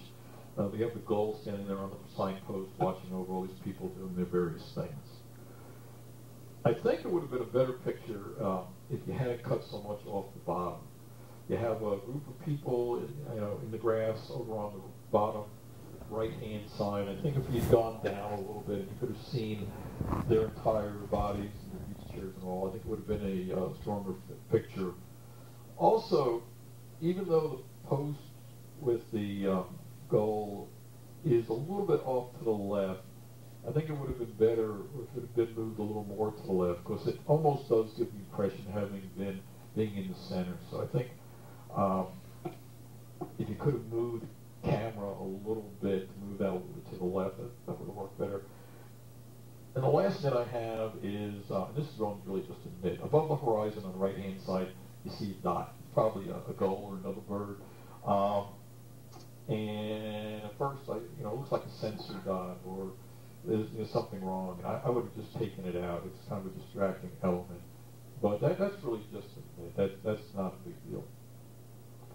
Okay, this is an interesting close-up of part of a piece of old machinery.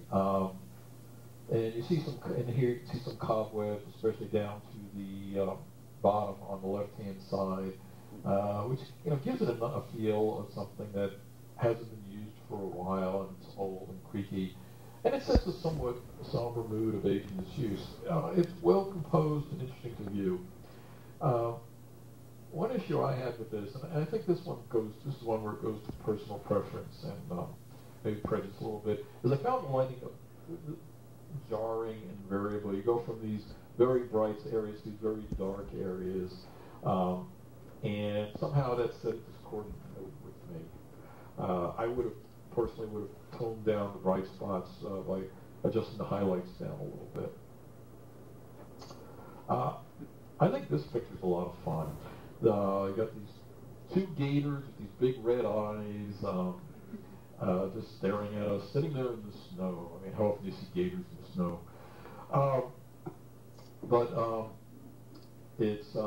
It's well shot. It's a nice composition. Everything's nice and sharp. There are two things I think that could have made it a somewhat stronger image. First of all, in the upper left-hand corner, you see the house next door, which is white. And again, it's a bright area, which detracts a little bit from the picture. Also, the front gator is very close, really touching the bottom edge. And I would have moved the camera down a little bit to crop out the house on the top and show a little more of the gator on the bottom. But again, a very fun picture. This is a neat picture. It looks like it's the inside of an old player piano. Shows good use of shallow depth of field where it's very clear in the front, you can read the nameplate, but then fades towards the back. So that's nice. The only areas of improvement I would recommend is, first of all, again, on the left-hand side, it's very bright and blown out. And again, that kind of draws your eye away from what you're really supposed to be looking at. It's a little discordant. Also, and this is only if possible type thing. I don't know how large the piece of machinery that's the main subject goes off to the right. If possible, I would have shown a little more of that. But if it was very long, not possible. Again, that's really just a nitpick. But interesting photo. Okay, this is a nice cosplay portrait of a girl. The colors are great, and I really love the expression on her face. It's this blend of knowing and innocence and a little bit of cynicism. It's very cool. Major problem with the photo, though, is it appears that her knee is in focus while her face and the face of the fish she's holding, I think it's a fish, are somewhat blurry. And these are really the most important elements, and they should be sharp. Also, because of the column next to her, it's kind of crowding her a little bit, and there's a lot of space on the left-hand side. And this is one case where I actually would have moved her a little bit closer to the left edge, just to give her a little more breathing room here. Okay, this is actually one of the pictures I moved. This was in the unmodified category. I moved it to here. So it was a good attempt at a watercolor rendition of the flower. The composition is good, and some of the colors, especially the greens, come across very alive and vibrant. Unfortunately, when using the waterlogged filter, it caused some of the highlights to blow out. And so it actually introduced some issues that were not present in the original photo. In the original, the pink color was very vibrant. Here, the color is washed out and by overly bright highlights. Also, the filter made the wall in the upper left-hand corner overly bright and somewhat distracting. With the original, the wall is a pale gray, and it's far less distracting. It just kind of goes into the background. So it was a really good attempt, but actually I like the original better. I think it's a stronger photo.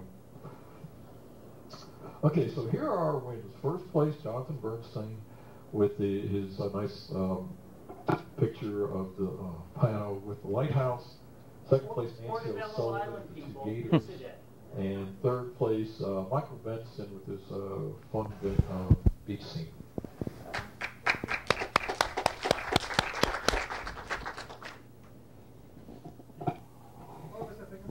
Okay, so the next category is advanced enhanced photos. You have 3 entries and only 1 award. Okay, so this is a nice lily pad shot. I actually like the framing by the trees and stuff around the edges.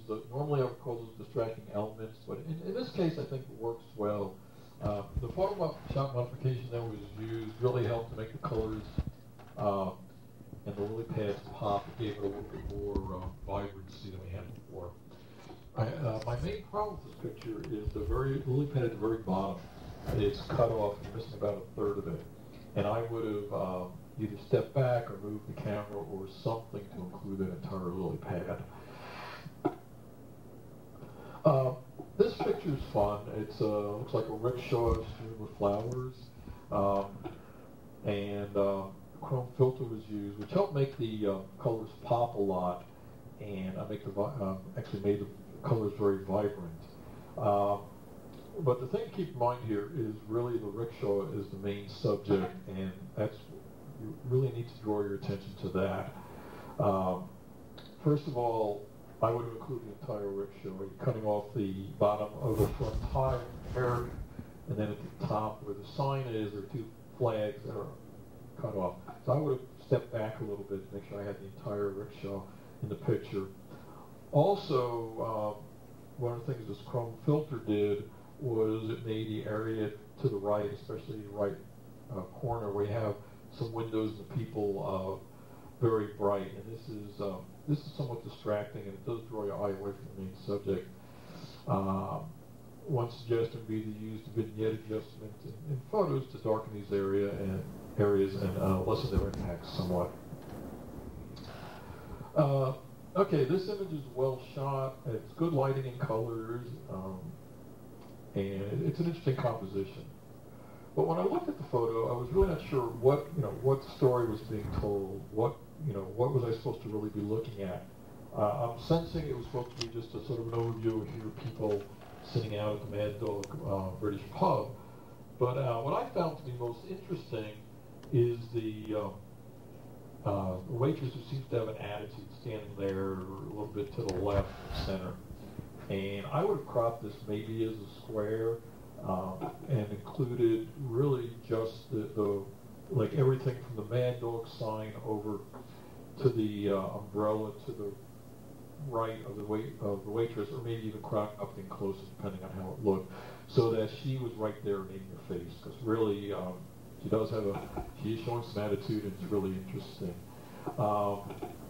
Also, I would use I would like to use the highlights on the sign and darken the area on the left there to tone down the sign a little bit, and also tone down those people's wall and people sitting there under the sign to again make sure that your attention is fully on the waitress. And the winner is Cheryl Lavoie's picture of the lily pads.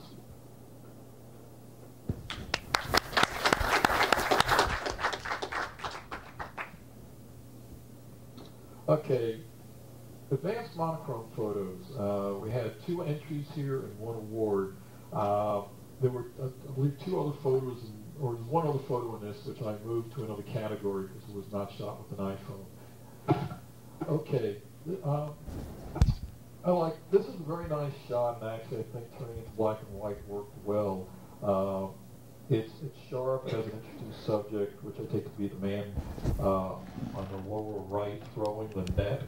Overall, a very nice shot.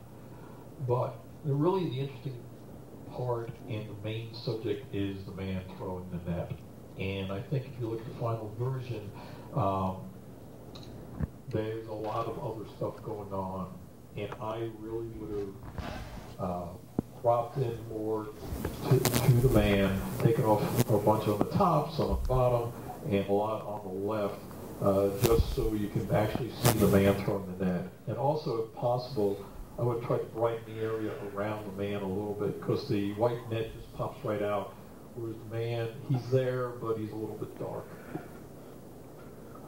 Okay. Okay, so this is a nice, interesting view. And the image shows good detail of the wall and the foliage, and the black and white position is nicely done. But one of the notes said the photo was straightened, and I'm not sure what part of the photo was used for straightening. I'm suspecting it was the doorway. But unfortunately, what you have here is you have an object that's not really straight on a surface that's probably really not straight. So in the final version, it doesn't look straight. I would have really straightened it a little bit more by eye and pulled back a little bit, because you have very uneven areas of grass in the front, which give it a tough look. Also, you know, as I say, I don't usually say that, again, I would not have cropped quite so tight. I would have given a little more space on the bottom. And finally, I would have if possible, decreased the shadows a bit in towards the back through the doorway, so you can see a little more definition on the foliage. I mean, you can see it, but I think it could have been shown better.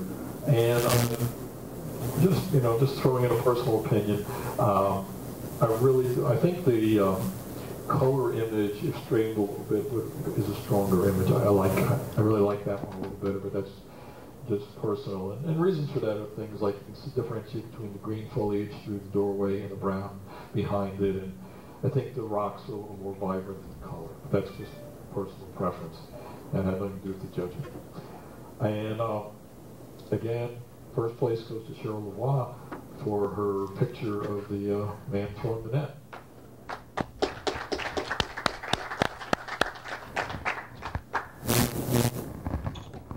Okay, next is open, just a photo. We have 7 entries, and I gave 3 awards, first, second, and third.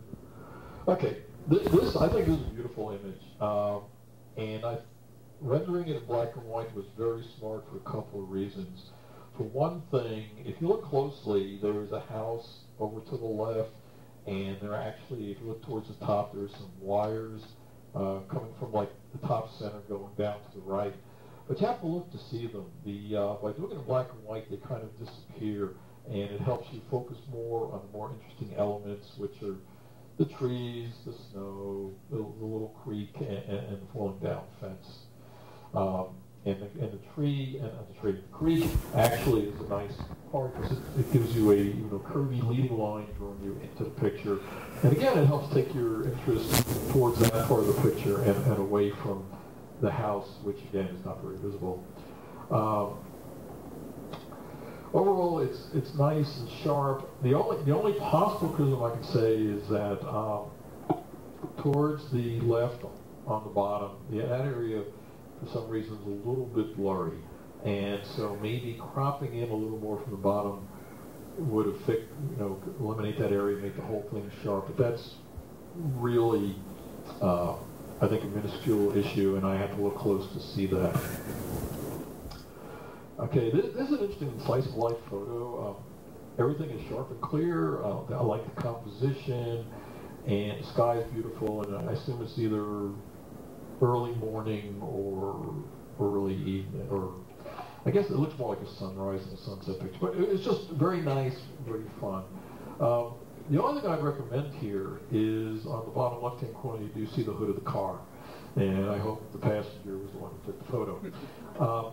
And you could eliminate that hood either by cropping the photo in a little bit from the bottom, or using the retouch tool, or if you have access to Photoshop, using Photoshop to remove that. And I think if you took that out, it's a little bit distracting, but it's but overall, I think it's a really nice image. I just think it's fun. This is a very interesting photo, but it's a good subject. The composition overall is pretty good, and the colors are nice and vibrant. Unfortunately, I don't really see anything sharp in the picture. Everything is blurry, which just kind of distracts from the whole thing. Also, if you look at the basket on the back of the pole on the left-hand side, it's very close to the edge and it's cut off. And I think it would have been a stronger image if it moved a little bit to the left and the entire basket was included in the photo. Okay, I found this picture to be fascinating, and because it looks like you're shooting through a window in the rain, and it's some sort of cityscape. There's a river or a harbor. You can see a bridge. You see a couple of boats in the water. But one of the things I noticed that was really interesting is you see these two buildings that are sharp, which I thought that was really interesting. It was a good capture. And, you know, like I said, even though it's got all this water on the window, and you can easily see the palm trees in the front, the boats on the water, the bridge. It's just a really neat composition. The only suggestion I would make is that it has a lot of hot spots in it, and I would use the retouch tool in photos to remove some of these hot spots. If you look over to a little bit to the right of the center line, you can see a couple of, looks like a building or a sign that are really bright, and there's also noticing another one down in the bottom left-hand corner. And removing those, I think, would have helped a lot. But, you know, again, it's a neat photograph and well done. These pictures are always fun. I take a lot of these myself.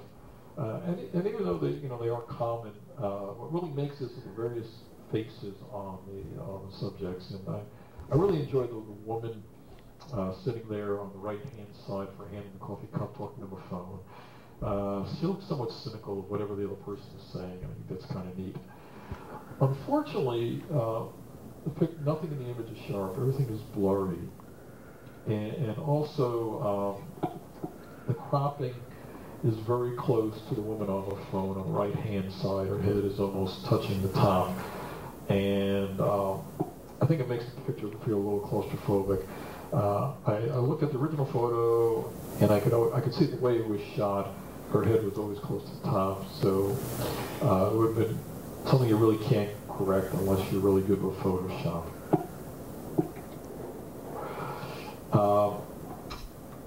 What really makes this image of the three monkeys and what they're doing on the picture.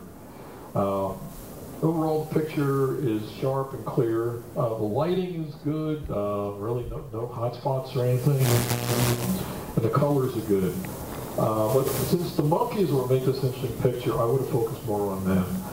Starting with the monkey at the bottom, his monkey's legs and tail are cut off. I would have moved the camera a little bit lower to include those in the photo. Also, the top part of that feature, I'm not sure what it is, it looks like a cake stand for a wedding cake. The top part of that is cut off, and I think it would have been stronger if you'd either include the whole thing or preferably move down a little bit so that we focus more on the monkey on the left-hand side of the feature, reaching down. And then finally, if possible, I would have waited a little bit to see if the monkey in the middle there, standing on the head, would turn its head and look out so we could see its face. I think by focusing more on the monkeys, it would have been really a more interesting picture. Okay, this one I actually showed the original and the cropped version because I think it helps tell my story. Conceptually, it's a good idea trying to catch the water as it splashes on the handrail. Unfortunately, it doesn't work because it's very blown out, especially in the feature you're trying to highlight, so to speak, which are the splashing water. Look at the original photo. I see that not only was the sharpest part of the photo cropped out, which is underneath this counter, everything in the part that was put into the competition is blurry. So it's blurry. The highlights are blown out, and in several spots. And I believe note said this was used in Lightroom, and that problem could have been mitigated. Also, I would not have cropped it. I kind of see what the photographer is trying to do. But I think by including some of the images, some more of the photograph, the images that are sharp, it would have mitigated and reduced the blurriness and the blown out areas, and I think would have made for a stronger image. Okay, so here are my picks. First place to Diana King for that really neat for her winter scene. Second place is Cheryl Lavoie for her cityscape, and third place also to Cheryl for this road picture. And again, I hope she wasn't driving, just took the picture.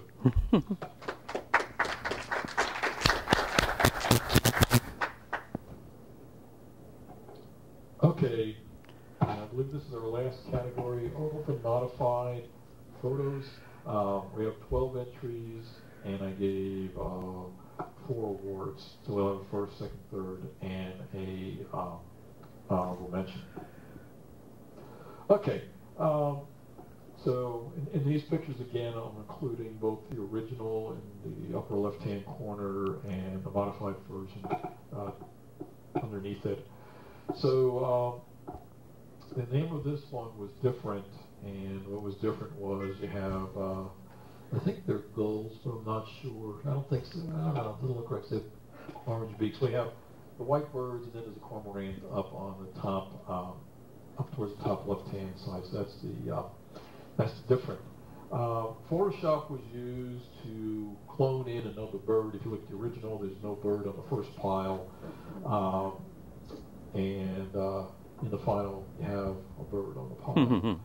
So the photo was sharp, and the lighting and color were good. You can see it was tweaked a bit, and so it looks nice. I have 2 suggestions on this.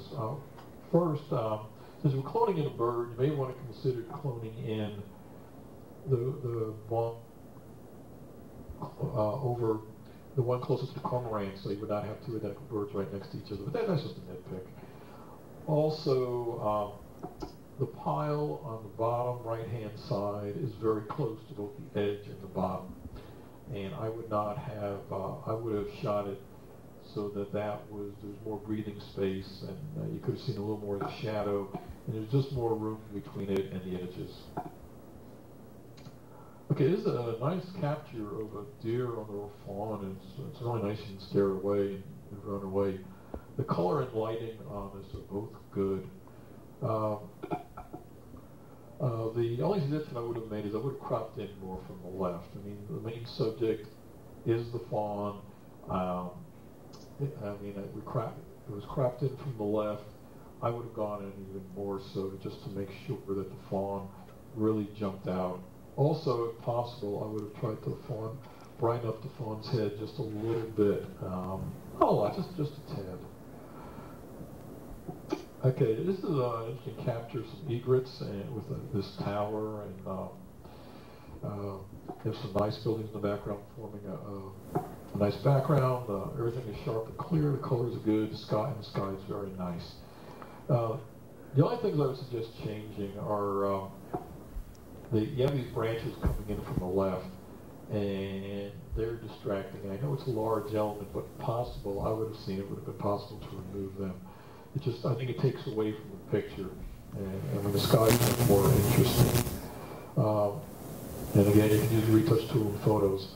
Also, the bird's very close to the center of the photo, but kind of looking at the original, unless you would move the camera like to the right, which would have put the tower towards the center, I don't see a good way to fix that. But fun picture. Okay. I was surprised to see this was an iPhone photo because it's a really good picture shot of a rhinoceros. Everything is sharp and clear, and all the lighting and colors are good. But if I didn't know that there was a rhino in this picture, I might have missed it at first. Even with the cropping, he's still a fairly, or she actually, is a fairly small part of the image. And I really would have cropped in more on the rhino, and I don't know how many of you know about the rule of thirds. That means you divide your photo into 3 equal horizontal and 3 equal vertical sections. And I would have cropped off a little from both sides so that the rhino was sitting right there at the line between the left-hand vertical section and the middle vertical section, so that the rhino stood out a little more.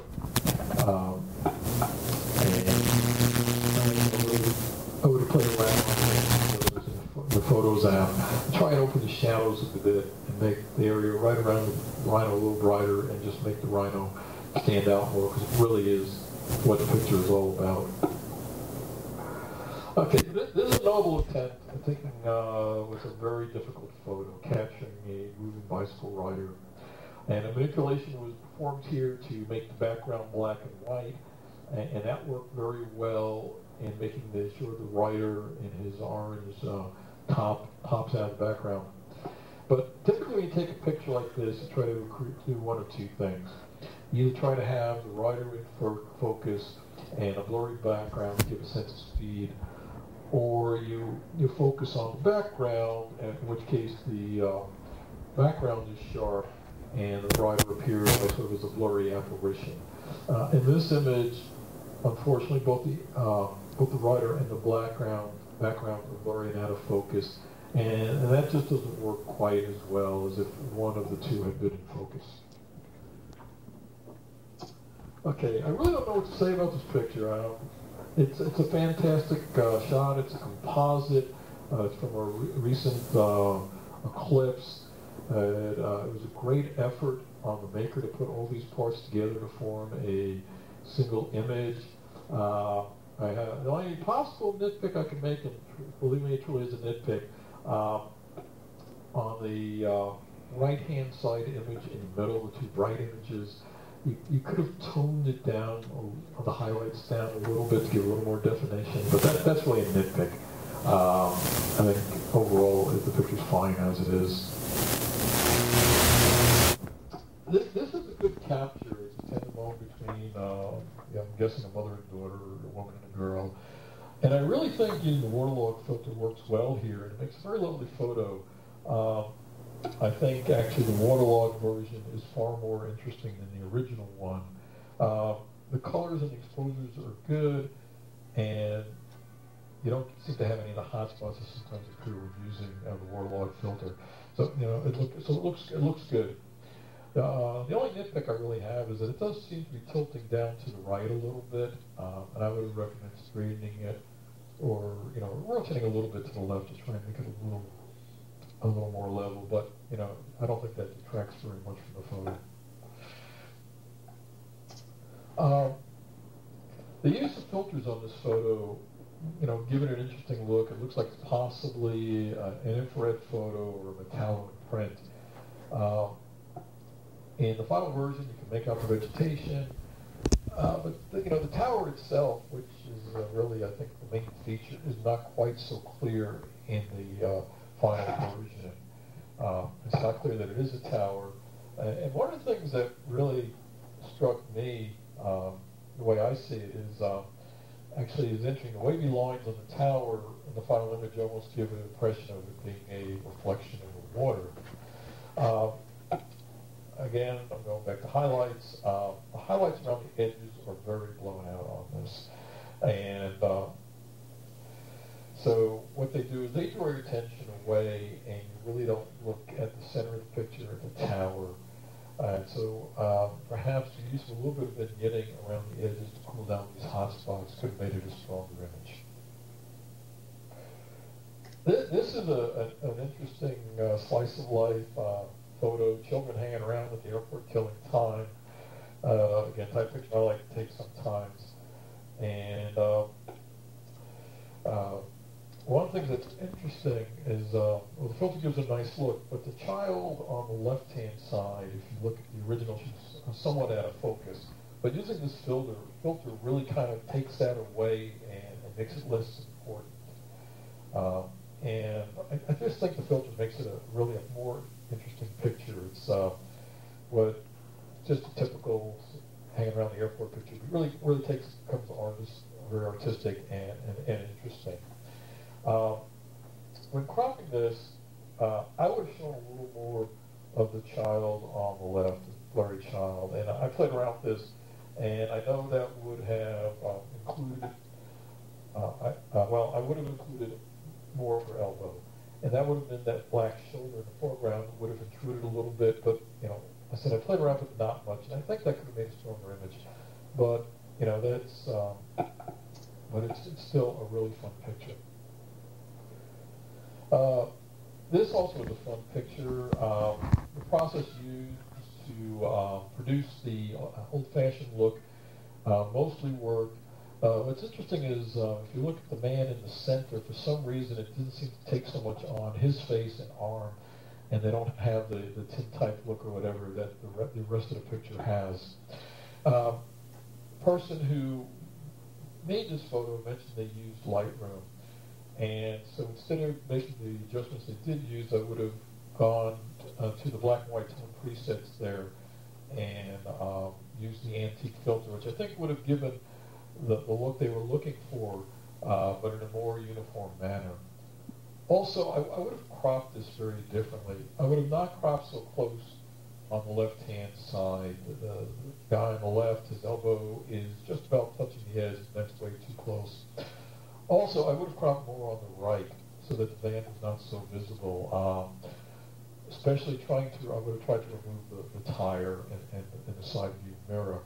And my sense is that the photographer was trying to include the anvil and the hammer in the photo, and I think it would have worked better if you sacrificed those to reduce more of the van, which again made what's in the background a little more ambiguous and would have given you a more interesting photo by getting rid of those modern elements.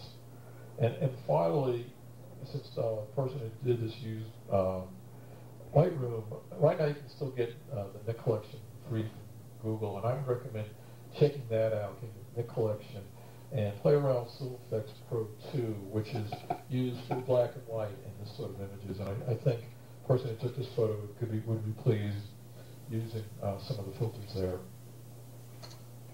Okay, this was a really good attempt at capturing an image, this girl at the whiteboard. The room and the white bar are sharp and clear, and the lighting is interesting because you almost have an aura around the young girl. Unfortunately, and I'm guessing this is due to shutter speed and the girl moving, the main subject, which is the girl and the pointer, are blurry and out of focus while the rest of the picture is sharp.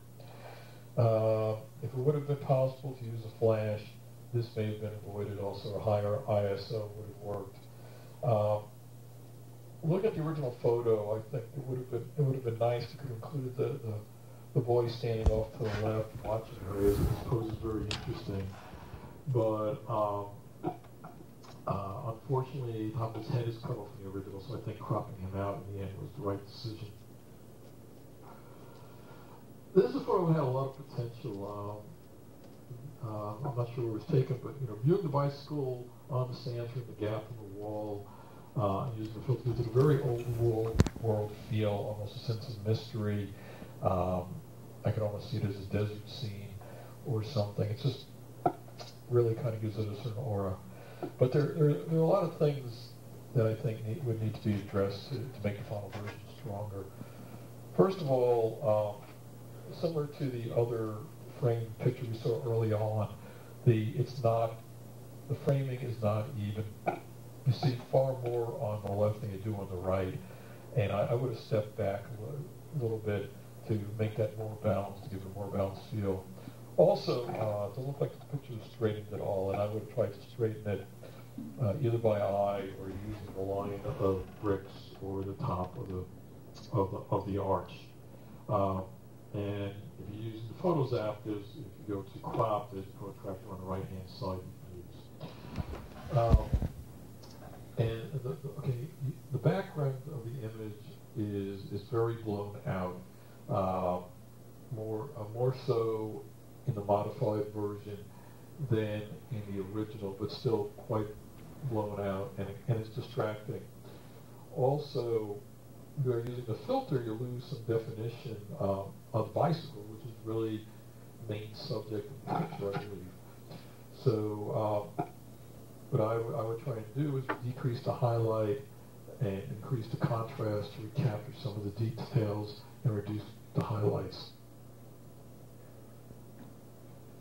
So these are my picks for this category. First place goes to the eclipse photo by John Freytag. Not sure.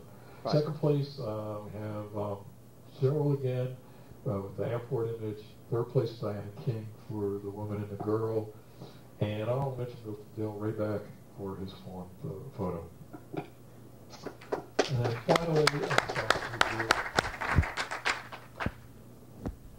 thank you.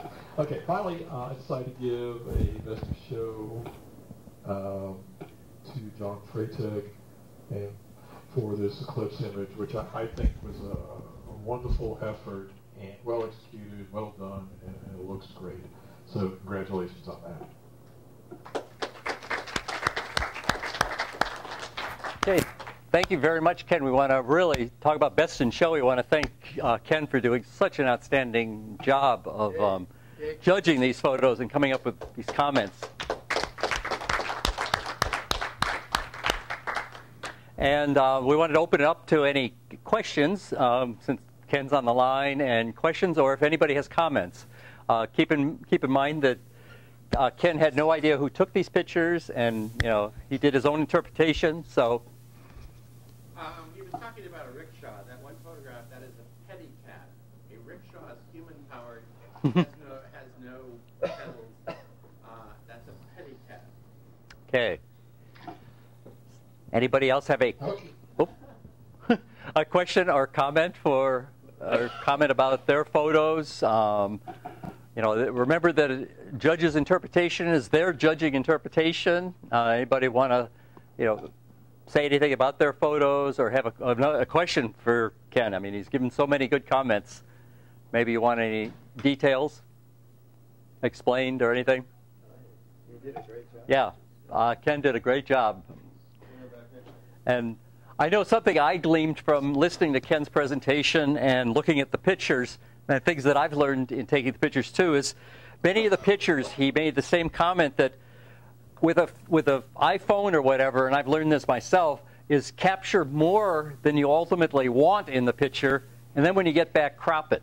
Because you won't lose definition, especially on the older phones, cropping it down from what you get. So you can get a lot more, and a lot of the borders and things that you might have missed. And I've fallen for the same thing of something cut off in the picture that I wish was there. And the other thing was positioning where you are taking the picture. Sometimes when you're taking pictures, one lesson I learned also was make sure that there's not a post sticking out of somebody's head, or that there's not something. Look at the background. You know what you're taking a picture of, but look at what you're not taking what you're not taking a picture of, but is going to be included in your ultimate picture. Post, positions, not having enough space. That was a good lesson I learned too. Also, creating space, having more space in your main option. Yeah. One of the first pictures that you talked about was one of my sunset pictures, and it had the moon and the sun in that. And I just wanted to say that I did not realize that the moon was in there until later on.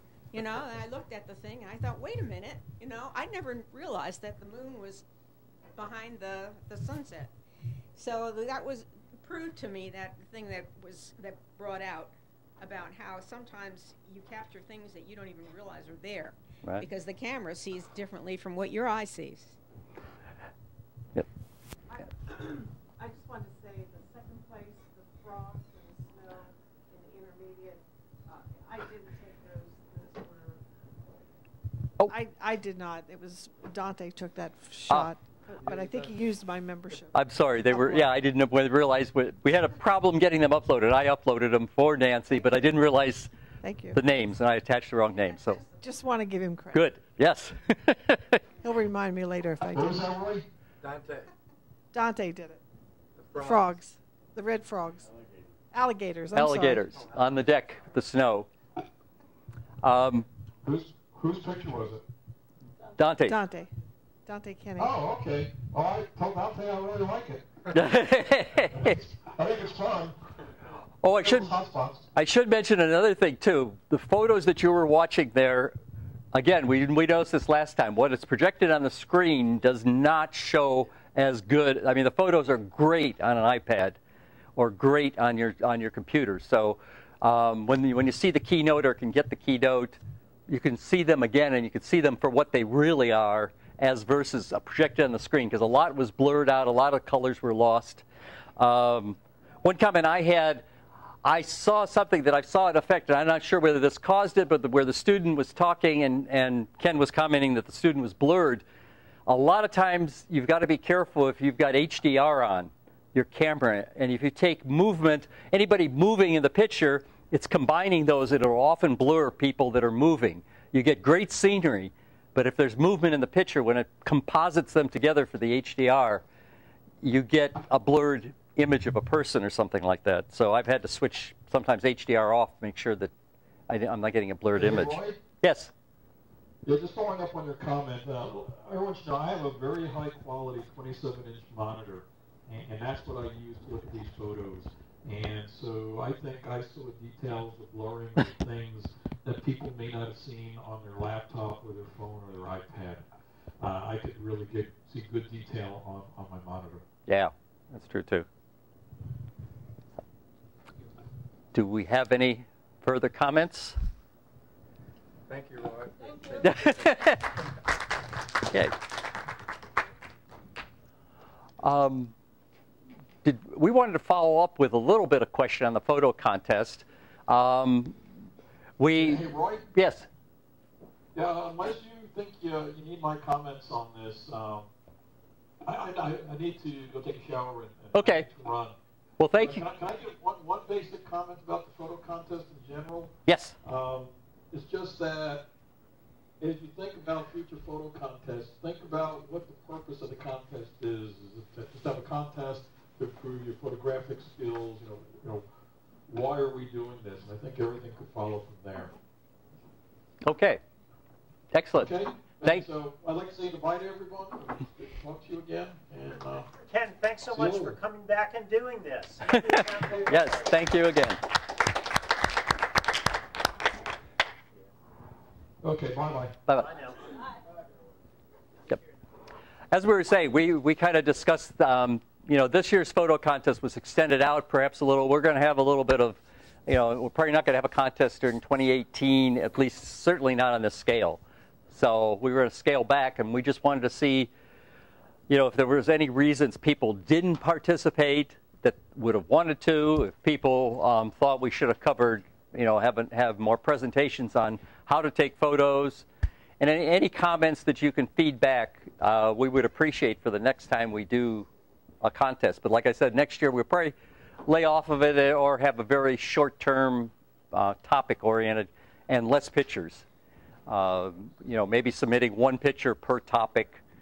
Everybody put in their best in a very small, narrow range, and then we judge those. But we're not going to have such an extensive contest in 2018, we don't think.